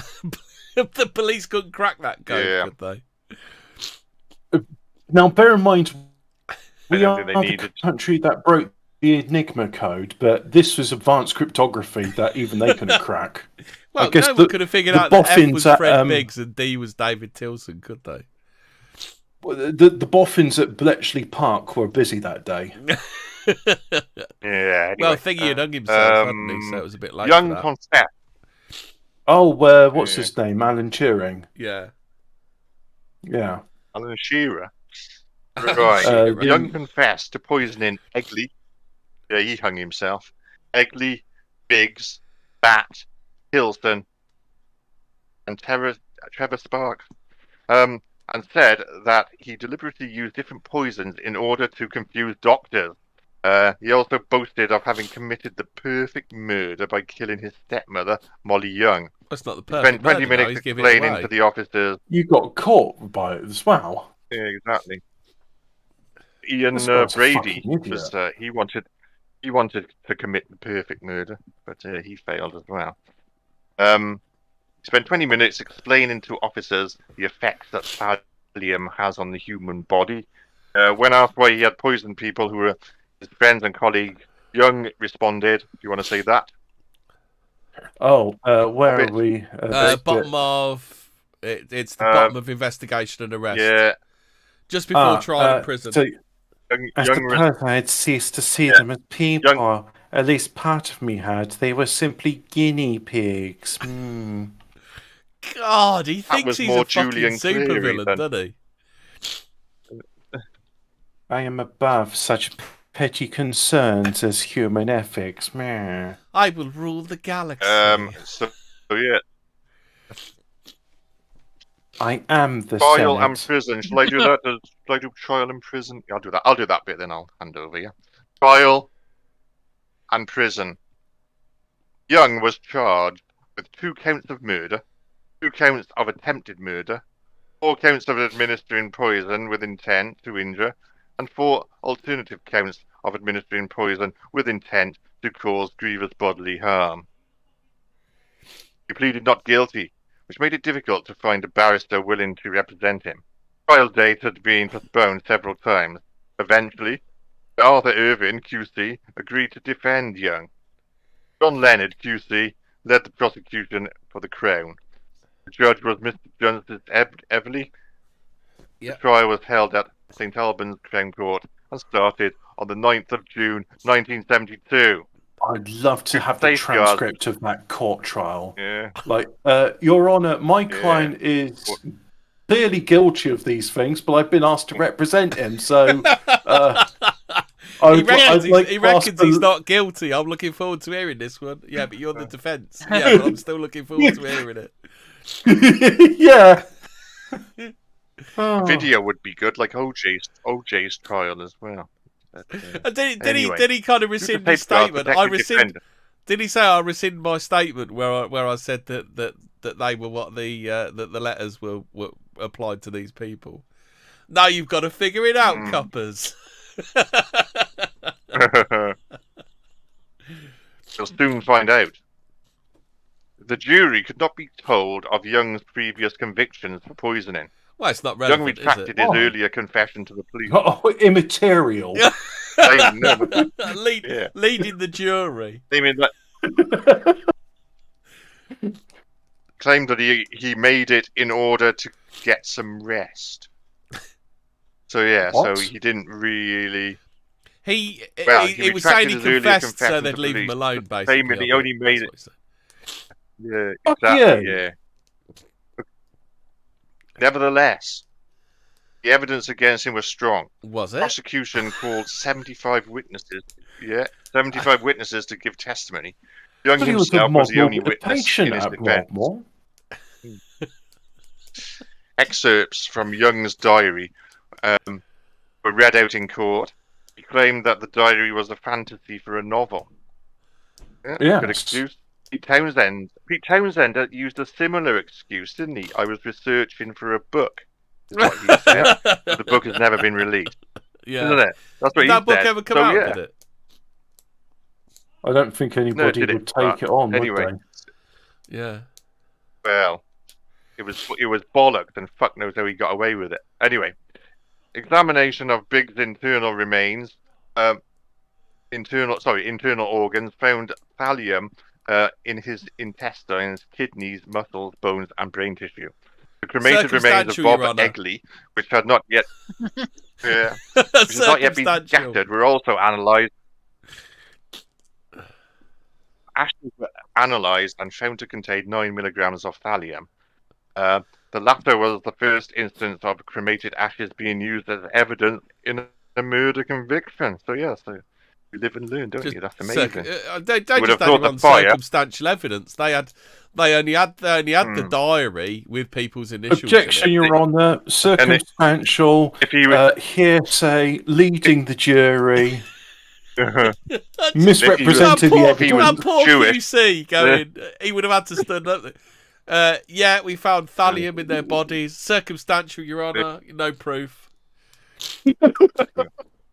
Have you got a picture if he was of him Jewish, they actually would have giving had the him on tea over? circumcised evidence. I really want to be this QC and say, objection, grounds. Okay. On June 1972, after 1 hour and 38 minutes of deliberation, Well, the they obviously jury didn't think. They obviously Young didn't guilty think of about 2 the counts of prosecution, murder. the defence case, did they? They obviously just dismissed the incredibly brilliant defence case. which was Egley and Biggs. Anyway, 2 counts of attempted murder, Matt and Tilson, and 2 counts of administering poison with intent to injure. Smart Hewitt. He was found not guilty of administering poison to Sparks and Buck, and was acquitted on all 4 counts of administering poison with intent to cause grievous bodily You harm. fuckers. So his counsel. Just because he so his wrote counsel, it in Young his This is one of the Network. greatest miscarriages of justice ever. Hang on, don't you remember that Graham early Young episode? was in that police interview. He just wanted to get some kip, so he just gave him a cock and bull story, and they ran with it. I was going to say we did that story about the bloke who was told to write violent sexual fantasies to the policewoman. Oh yeah, Colin Stagg. Yeah, I hate that story so much. I'm should have just sorry done the to no lighten the comment mood thing. of this, cheerful poisoning podcast. Anyway, through his counsel, Young requested to be sent to a conventional prison rather than return to Broadmoor. His request was granted, and he was sentenced to life imprisonment to be served at Park Lane Hospital, later Ashworth Hospital in Maghull. That doesn't sound like a conventional prison. That sounds like a hospital.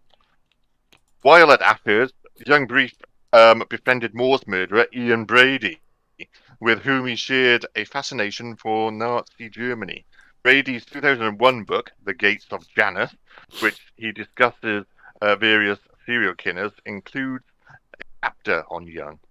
Brady wrote that Young was generally asexual, finding even discussion of sexual matters not only uninteresting, but also distinctly distasteful. Power and death were his aphrodisiacs and raisons d'etre. Brady stated that it was difficult not to empathise with Graham Young. Young died in his cell. Well, they were just sat in their HMP cell with their paper cups, farting into them and sniffing them, weren't they? That's how they got on so well, didn't they? Yeah, both lighting their farts. So, Young died in his cell in HMP Parkhurst on the evening of the 1st of August 1990, 1 month before his 43rd birthday. So he had a good innings. The cause of death was listed as myocardial infarction. As Young had no history of heart disease. Vaxxed? Infarction. So that's commonly known as a heart attack. Occurs when blood flow decreases or stops in one of the coronary arteries of the heart, causing infarction to the heart muscle. Why didn't they write that then? The most common symptom is retrosternal chest pain or discomfort. As Young had no history of heart disease, it has been speculated that he either committed suicide or was murdered by prisoners or prison staff who did not feel safe around him. I'd go with that. How could you Yeah. not feel safe around Yeah, Graham Young? I mean, it's obviously a miscarriage of justice. This man's completely innocent. I mean, what kind of guilty man would ever say, I'm going to kill one person for every time I was inside, every year I was inside? Infarction caused by smelling too many farts. Yeah. Yeah. So do you want to do Aftermath Hobbit or anyone? Or do you want me to? No, Yeah, I want Fraser to do it. He's not going to. He's not joining. He can't read. Oh. Yeah. Is he being like our Dwiggett? Yeah, he's here. Someone has to do He's it. here in icon only. On the 29th of June 1972, the day Young's trial ended, Home Secretary Reginald Maudling, now that's a name, isn't it? Gave a statement in the House of Commons about the issues raised by the case. Yeah, obviously. Why is it that this innocent man was obviously railroaded? He confirmed that more Nelson Mandela. Oh wait, Graham Young. He confirmed that more safeguards were to be introduced governing the release of mentally ill offenders. Well, any safeguards would be nice. I mean, more from nothing, I suppose, is something, isn't it? Oh fuck yeah! Can we have? We can't look. Just because you find him annoying and want him out of Broadmoor is not a reason to let him pass through parole. Henceforth, no patient at a special hospital was to be discharged without two concurring recommendations from psychiatrists. He really was a cringy edgelord. So I reckon you could have got two of them to go, yeah, let's get this fucker out of here. Supervision of release patients was also to be improved. Should that be supervision has now been brought in? Because there was no supervision over him last time he was out, was there? What do you want to supervise him for? It's like, nah, he's out of our hands now. No, he said someone else's problem. No, he said he wouldn't do it again, so I'll believe him. Yeah, I'll take his word for it. He was a trustworthy man. Yeah, he looks trustworthy. Maudlin ordered a review of current procedures for releasing offenders from psychiatric hospitals. The review was to be carried out by a three-man committee headed by Sir Carl Arvold, Recorder of London. That's not three men, that's one. Their findings were published in January 1973. Maudlin was also announced an inquiry to review the management of mentally ill offenders in the criminal justice system, to be chaired by Lord Butler. This led to the Butler Committee. I'll get you, Butler. This led to the Butler Committee's recommendations in 1975, which resulted in the... Or is that I'll get you, Young? Which resulted in the expansion in forensic mental health services with the development of a regional, now referred to as medium security units in most of the health regions in England and Wales. Prior to that, there had been only the high security hospitals of Broadmoor, Ashworth and Rampton. Following Young's conviction, reports of copycat poisonings appeared in the British press. In April 1973, Howard Grodnow of Ealing committed suicide, having been convinced that he'd been poisoned by Young after reading about the case. For the previous 18 months, he'd suffered from severe chest pains, which traced back to an encounter in a Hemel Hempstead pub when a young man obsessed with poisons and chemicals. In November 2005, a 16-year-old Japanese schoolgirl was arrested for poisoning her mother with thallium. She claimed to be fascinated by Young and kept an online blog similar to Young's diary, recording dosage and reactions. Fuck me, I mean, it's like, hey, check out my website. Animated GIFs and everything, like on GeoCities, like poisonmymum.co.jp. I've just given my mum 24 milligrams of thallium uwu. Oh, God. You know, it's got like Hello Kitty's instructions for poisoning your mother. The Poisons Act 1972 was created to restrict and control the sales of poisons after Young's court case. He had a bit of Bedford college-headed notepaper. What more do you need to get poisons, eh? Oh, I see. So because of a few spoil sports like Graham Young, now when I buy a packet of rat poison, it says, look, if you use this for anything else except for rats, you're going to get done, mate.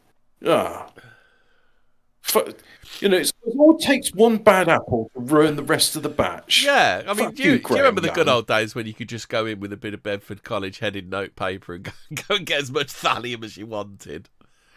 You could go into the shop, you could get guns, explosive, poisons, you name it, you wanted it. The only thing you couldn't get is cannabis because everybody accepted that was really dangerous. I'm bored. Oh, and porn, yeah. Yeah. Explosives, guns, knives, you know, fire, So, whatever. That's fine. So how much thallium do you want then, son? Is half a kilogram all right? No, that's a bit much. I've only got enough money for like 25 grams. Well, I'll sell you that. Yeah. I've just saved up my pocket money. I mean, my wages. A 1994 I mean, film. here's a purchase invoice from my company. They'll definitely say I can be trusted with Valium. A 1995 film called The Young Poisoner's Handbook is loosely based on Young's life. Yeah, I've seen it. That was the first time I come across Graham Young, but they turned it into something any like good? Well, I can't remember because I saw it in 1995. So, but I remember it was a bit whimsical with some like whimsical music, considering people were dying of like literally shitting their own guts out or whatever they were doing. Did it have like what's his name? Who's that? 4 Weddings and a Funeral tosspot? Hugh Grant's like, I've just poisoned the co-workers. Would you like a cup of tea? I'll have a look. I'll see if I can Grant. find. Should we play out with the trailer for the Young Poisoner's Handbook if I can find it? Oh, I'm Hugh Grant. I'm whimsical. Look at me. Oh, what happened to Hugh It's Grant? a black Did he get comedy drama. black comedy? Yeah, that sounds like a Hugh Grant sort of thing. Yeah. Yeah. So He plays a foppish pop. During his trial, Young expressed his hope that his waxwork would appear in Madame Tussauds Chamber of Horrors. How the fuck does that come up during your trial? Are you innocent? I hope Hugh Grant Are you plays innocent? me Well, if in a I was a murderer, which I'm not, I'd like my waxwork to appear in Madame Tussauds Chamber of Horrors. Also, even though I don't know about him yet because he hasn't rose to prominence, I would like Hugh Grant to play me in a biopic about my life and how great I am. As long as it can be whimsical. Yes, it has to be whimsical. Yes. Fuck me. Fucking hell. He Written later by got his Richard wish. Curtis. He later got his wish and his likeness appeared in the exhibit near those of Hawley Harvey Crippen and John Hay, the acid bath murderer. Fucking hell. In 2009, a painting of the Cray twins by Young was sold at an auction in Andover for £2,700. That must be shit. Young's sister wrote a book published by Robert Hale on the 18th of January 1973 called Obsessive Poisoner, The Strange Story of Graham Young by his sister Winifred Young. Snappy title there. Yeah, what's that about then? It's like snakes on a plane. Yeah. In 2021, Carol Lee released a true crime book called A Passion for Poison, Serial Killer Poisoner Schoolboy, published by John Blake. So there you go. That's the story of incompetence. I think it's mainly a story of incompetence. Hey, now, I got don't dare accuse the UK government of incompetence. They'll kick your door in. Ask Comedy TJ. They are incredibly competent when it comes to arresting people for mean tweets. Yeah. Yeah, you can of the craze he did. I just put that in the. Oh, you found the picture. Discord. Yeah, there it is. There, have a look. It's shit. That was pretty shit, weren't it? Mm-hmm. I wouldn't pay $2,500 for that. Well, were they having a prostrate Like exam? Were they having a prostrate exam at the time? Which one's which, I wonder? We never know. They look a bit like Nick Knowles from DIY SOS. Oh, they look like I'm Nick Knowles. Ducking and diving. Which is the one with the parting? Because one of them's got a parting and one of them's got an afro. Which is the one with the parting? I think probably. No, that's Anton Deck. Reggie had a thinner face. Ronnie was was fatter. He had a fatter face. Reggie was more of a chiseled face. Maybe that's Ronnie on the right then. I don't know. Members of the audience, can you guess which one's which? Yeah. Flag. Answers on the postcard, please. Yeah. I do love the bit where he's at his trial. Well, you know, if I was a murderer, which I'm not, can I get a statue in? Can I get a waxwork in Two Swords? Oh, yes, you can. That's a real fucking Chad move, isn't it? I am a representative of Man Two Swords, and if you were a murderer and to admit right now that you did these murders that you wrote about in your diary, then yes, we will make a waxwork in your honour, Mr. Murderer, sir. But I'm not admitting because I'm not guilty. See, what he should have done, he says, I'm not guilty, I was put up to this by that doctor that let me go. Yeah. He said, I bet you won't, and I'll be like, oh, you're willing to put some money on that. Yeah. I bet you I'm going to kill one person for every year a minute, but he lost the bet. So that's why he'd rather go. That's why he wanted to go to prison, not Broadmoor, because he'd have to pay. He'd have to have paid that doctor back. And you'd get bummed by Jimmy Savile again. Yeah. Do you think he didn't like that? He's like, look, just put me in normal prison where they'll murder me with poison. I'd rather take that than being bummed by Jimmy Savile. Oh fuck! Again. I missed this line out. So you know, Fish recommended that Young did. So Fish, his regular psychiatrist, recommended that Young stays at Broadmoor in Broadmoor. Dr. Donald Blair, another psychiatrist, conferred with Fish's viewpoint. Oh no, sorry, that's during the original. Yeah, trial. the guy's the mentler. Keep him and lock him up and throw away the key. I mean, why can't you trust the guy that's well into Hitler and has a little toothbrush moustache? Says he's gonna to the point where he was scraping people. his face till it was red raw. Yeah, how can you not trust a man like that? I mean that's the guy that should go out in the community, isn't he? Clearly well adjusted, should be in charge of the nation's poison supplies. Yeah. Knows a lot about thallium. Is that what they put on the on the references they got for him? Great guy, lovely lad, bit quiet, knows a lot about thallium. Oh, a bit quiet until he opens up about his interests of poisoning people, Adolf Hitler, and cool. And his time when he sat on Jimmy Savile's lap. If only he'd made Jimmy Savile more tea, the world would be a better place.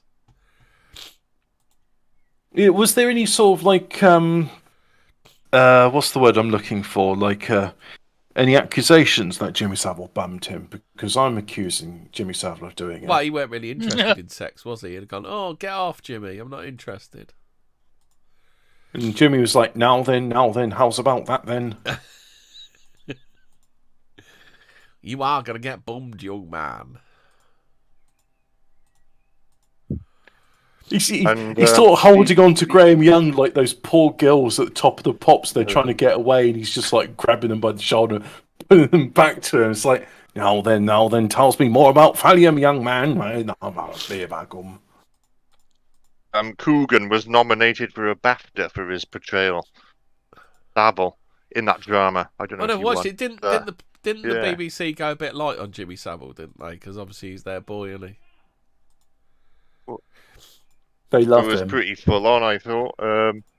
Yeah, they dealt with most of the things that he was accused of. It was good. If you've not seen it, it's probably still on iPlayer. But yeah, and Coogan was good in the part. I thought they got rid of iPlayer. They said they were getting rid of it. Or whatever it's called. Maybe it's called something else now. But... yeah. Right, so we done, lads? But yeah, that was good. Oh, do we have time to do one more poison story? Go on, let's do one more poisoner. This is I've favourite poisoner. Yeah. Yeah. Well, actually, no. There's two. Do we want to do about poisoner, Hobbit? Let's round table everyone's favourite poisoner. King Cobra JFS. Mine's got to be Graham Young because the lad he's got some moxie, isn't he? So I got two different stories. One is Arizona woman accused of trying to kill her husband. We didn't ask Ian who his favourite poisoner was. Oh yeah, sorry. Go on, Ian. I think probably the queen out of Snow White. She poisons an apple, doesn't she, and gives it to Snow White. That was a pretty special. Fraser is your favourite poisoner? I don't know if I've got one. No. Kay from Kay's Good Cooking. Maybe, yeah. Jamie Oliver, Yeah. fucking. Yeah. Oh, you've been watching the Uncle Roger videos about Jamie Oliver's egg fried rice. That's got to give you some kind of Hiya. poisoning, right? Jamie Oliver, what are you doing? You don't use I got a olive picture oil for a in that. YouTube channel. It's Lee Tries Food, but it's all made by Graham Young. Oh. Hasn't he suffered enough? He's already had the training. He's already had the training. I think his gut could take it. Probably. Or he gets to feed it to King Cobra, and it's like, he's applying for a job in Cobra's cantina. Or it's Kay's recipes, but they're done by Graham Young. Oh. So there's two stories. One is about a gay man in Arizona who liked to put his love into people's food and also piss in the sauces. Or the woman that's getting 3 years probation. Actually, you know what? Let's do the gay man because that'll be funny, as opposed to the woman that's like, is that from your favourite publication, Pink News? Actually, you know what? I wonder if they would have that in Pink News, or maybe they've just forgotten it because it's like. Dom says Dom wants to settle the craze argument. He says Ronnie's on the right, more potatoey. Right. And he says poison ivy is the best poisoner. I won't do the story about the woman, but long story short, she was poisoning her husband with bleach. He's going to be crippled for life. She's going to get 3 years probation, and the husband, who I think suffered permanent what does bleach do to brain inside? damage. It just basically strip them and make them red raw, wouldn't it? It will dissolve flesh. It's horrible fucking stuff, and it's an agonising way of dying. Basically, the guy has suffered permanent brain damage. It's no way to be living neither, is it? After being fucking poisoned like that. He suffered permanent brain damage because he said, look, I don't want to press charges. We've got children together. I wouldn't want to deprive them of their mother. Fucking hell. So anyway, let's do the more light-hearted story. Waiter, 21, admits to rubbing his genitals, urinating on food and more, arrested. In a disturbing turn of events, 21-year-old waiter Joe Christian Hansen admitted to police that he tainted food served to customers at his steakhouse on numerous occasions. Hansen worked at the Hereford House Steakhouse in Leeward, Kansas, USA. The police looked into the matter of potential intentional food harm at the restaurant after FBI agents alerted them. So they actually looked into it, not like Thalia. Yeah, not like just going, well, someone's probably got a prolapsed disc. Well, you see, his diary of what he did was published online, but that's the Pink News bit. We'll get to that. So, according to the New York Post, detectives said in the affidavit dated April 26 that the federal agents gave them thumbnails from videos that a user by the name Vandalizer had posted his heinous acts on thisvid.com. Oh, so he was more like that Japanese bird then, with his Hello Kitty. Ooh, I just jizzed on someone's food. Ooh, I done a fart in the sauce. Ooh.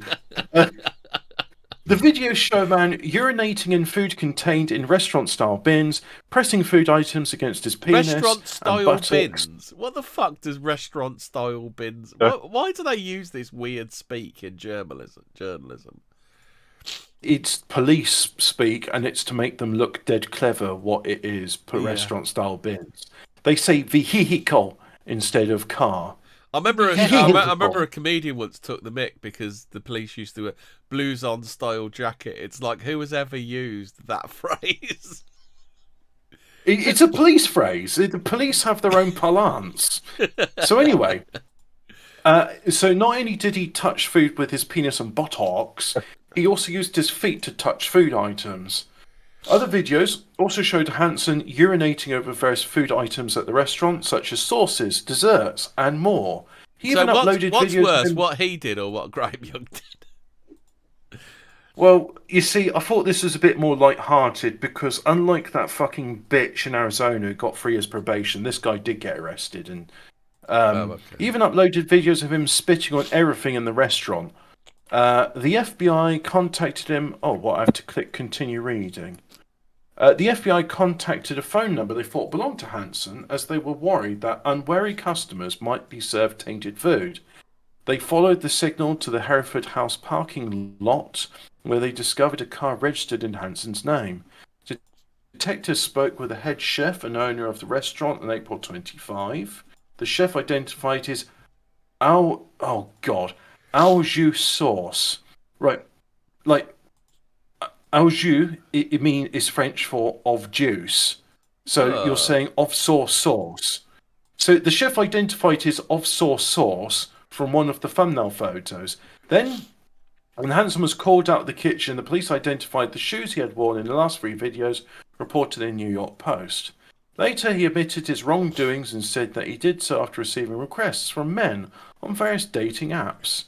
He admitted masturbating in the restaurant's walk-in fridge, but denied putting his bodily fluids on any food. So he's trying to items. blame it on people's like, LOL, I was on a date and they said jizz in the sauce. Look, I had a bet with the guy at Broadmoor, It was and a I said, wanking fridge. I said, for every day you've kept me here in Broadmoor, I'm going to wank into the food.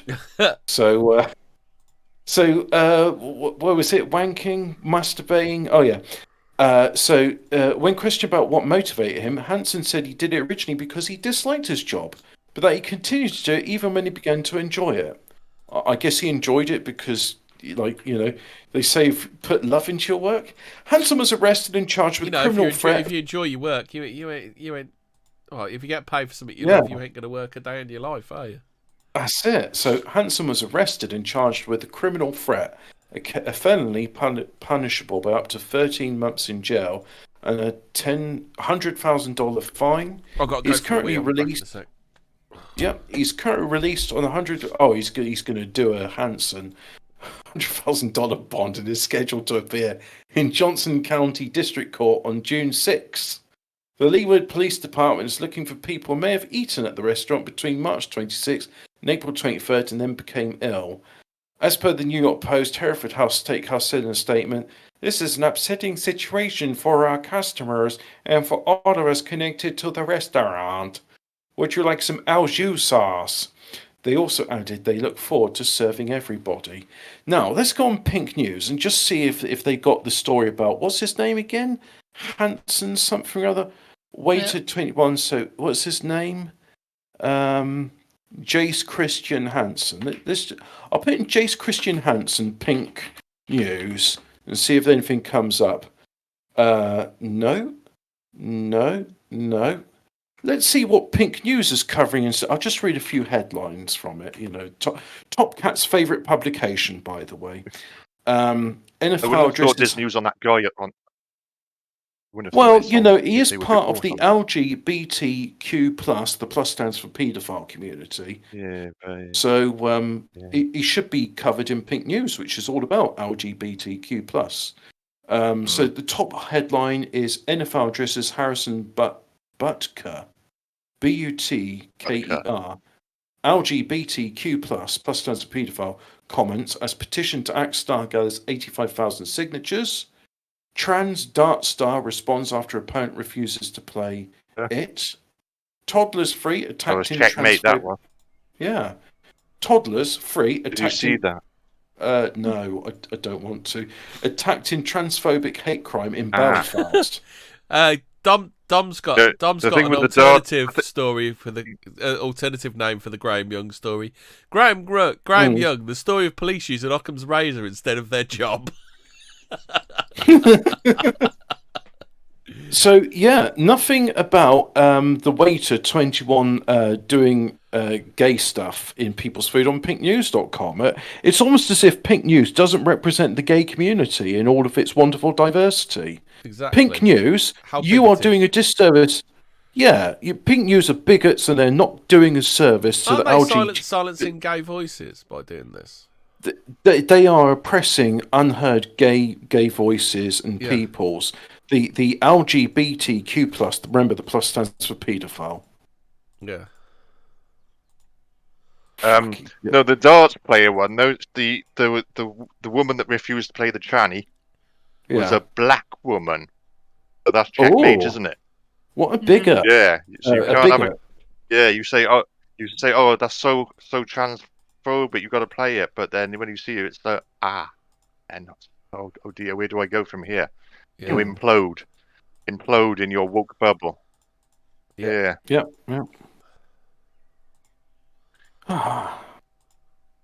Right, so are we done? Well, Yeah. that was a wonderful episode, and I'm sure glad we had this good look into the LGBTQ plus stands for paedophile community. So as we were saying, Hobbit, who's I think we started on it, but we didn't finish the thought off. Who's worse, him or Dennis Nielsen?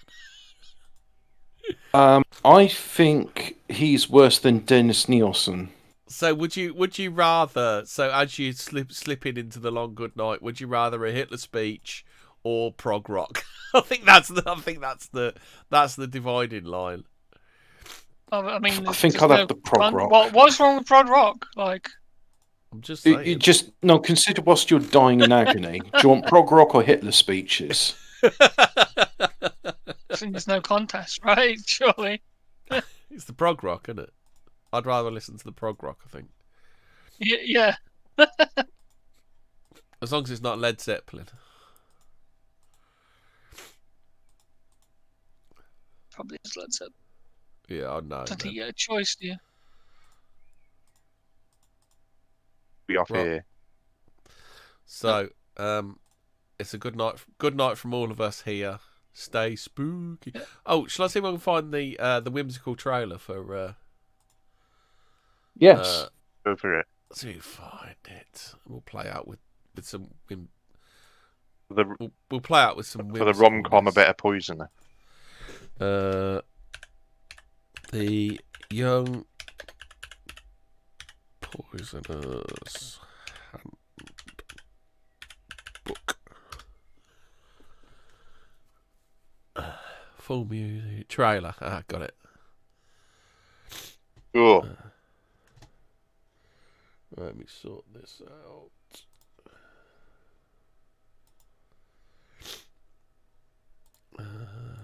Google Chrome. go for it. Not using Edge. No, I'm using Chrome. Mm. Right, I'm playing the trailer. I've now. got For Graham Waterfox. Young, life isn't easy. There are constant irritations I'll play the music through. and endless humiliations. But Graham has an unusual hobby, See the I was very music? young when I realized I had a gift for chemistry. and the people who cross him Why are you Oh, it's got always trigger in it. snooping round here, Graham? There's something about you I just don't like. and the people who get on his nerves Fancy a date, Graham? are going to find out.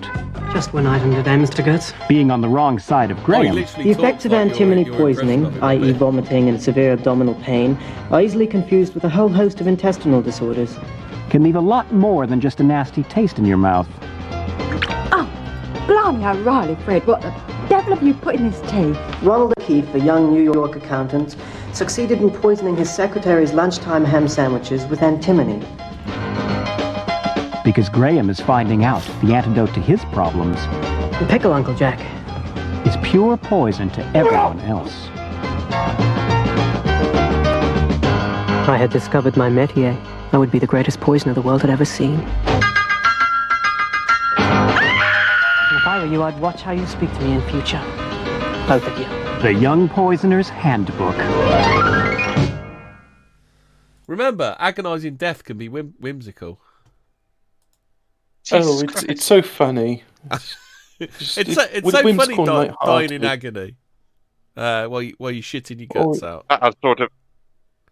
That was kind of comedic, the commentary as well, as if it Yeah, was exactly. Like That's what it's just like. These people die in agonising American- deaths. yeah. Dom says this is Biggest dog fallout in the levels world. of whimsical psychopathy.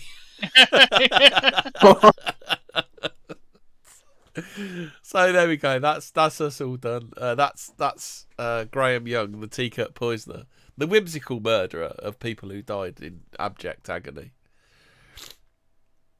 So anyway, it's good night from us, and it's good night from them and everybody. Night all. Stay Bye-bye. spooky. Night, night.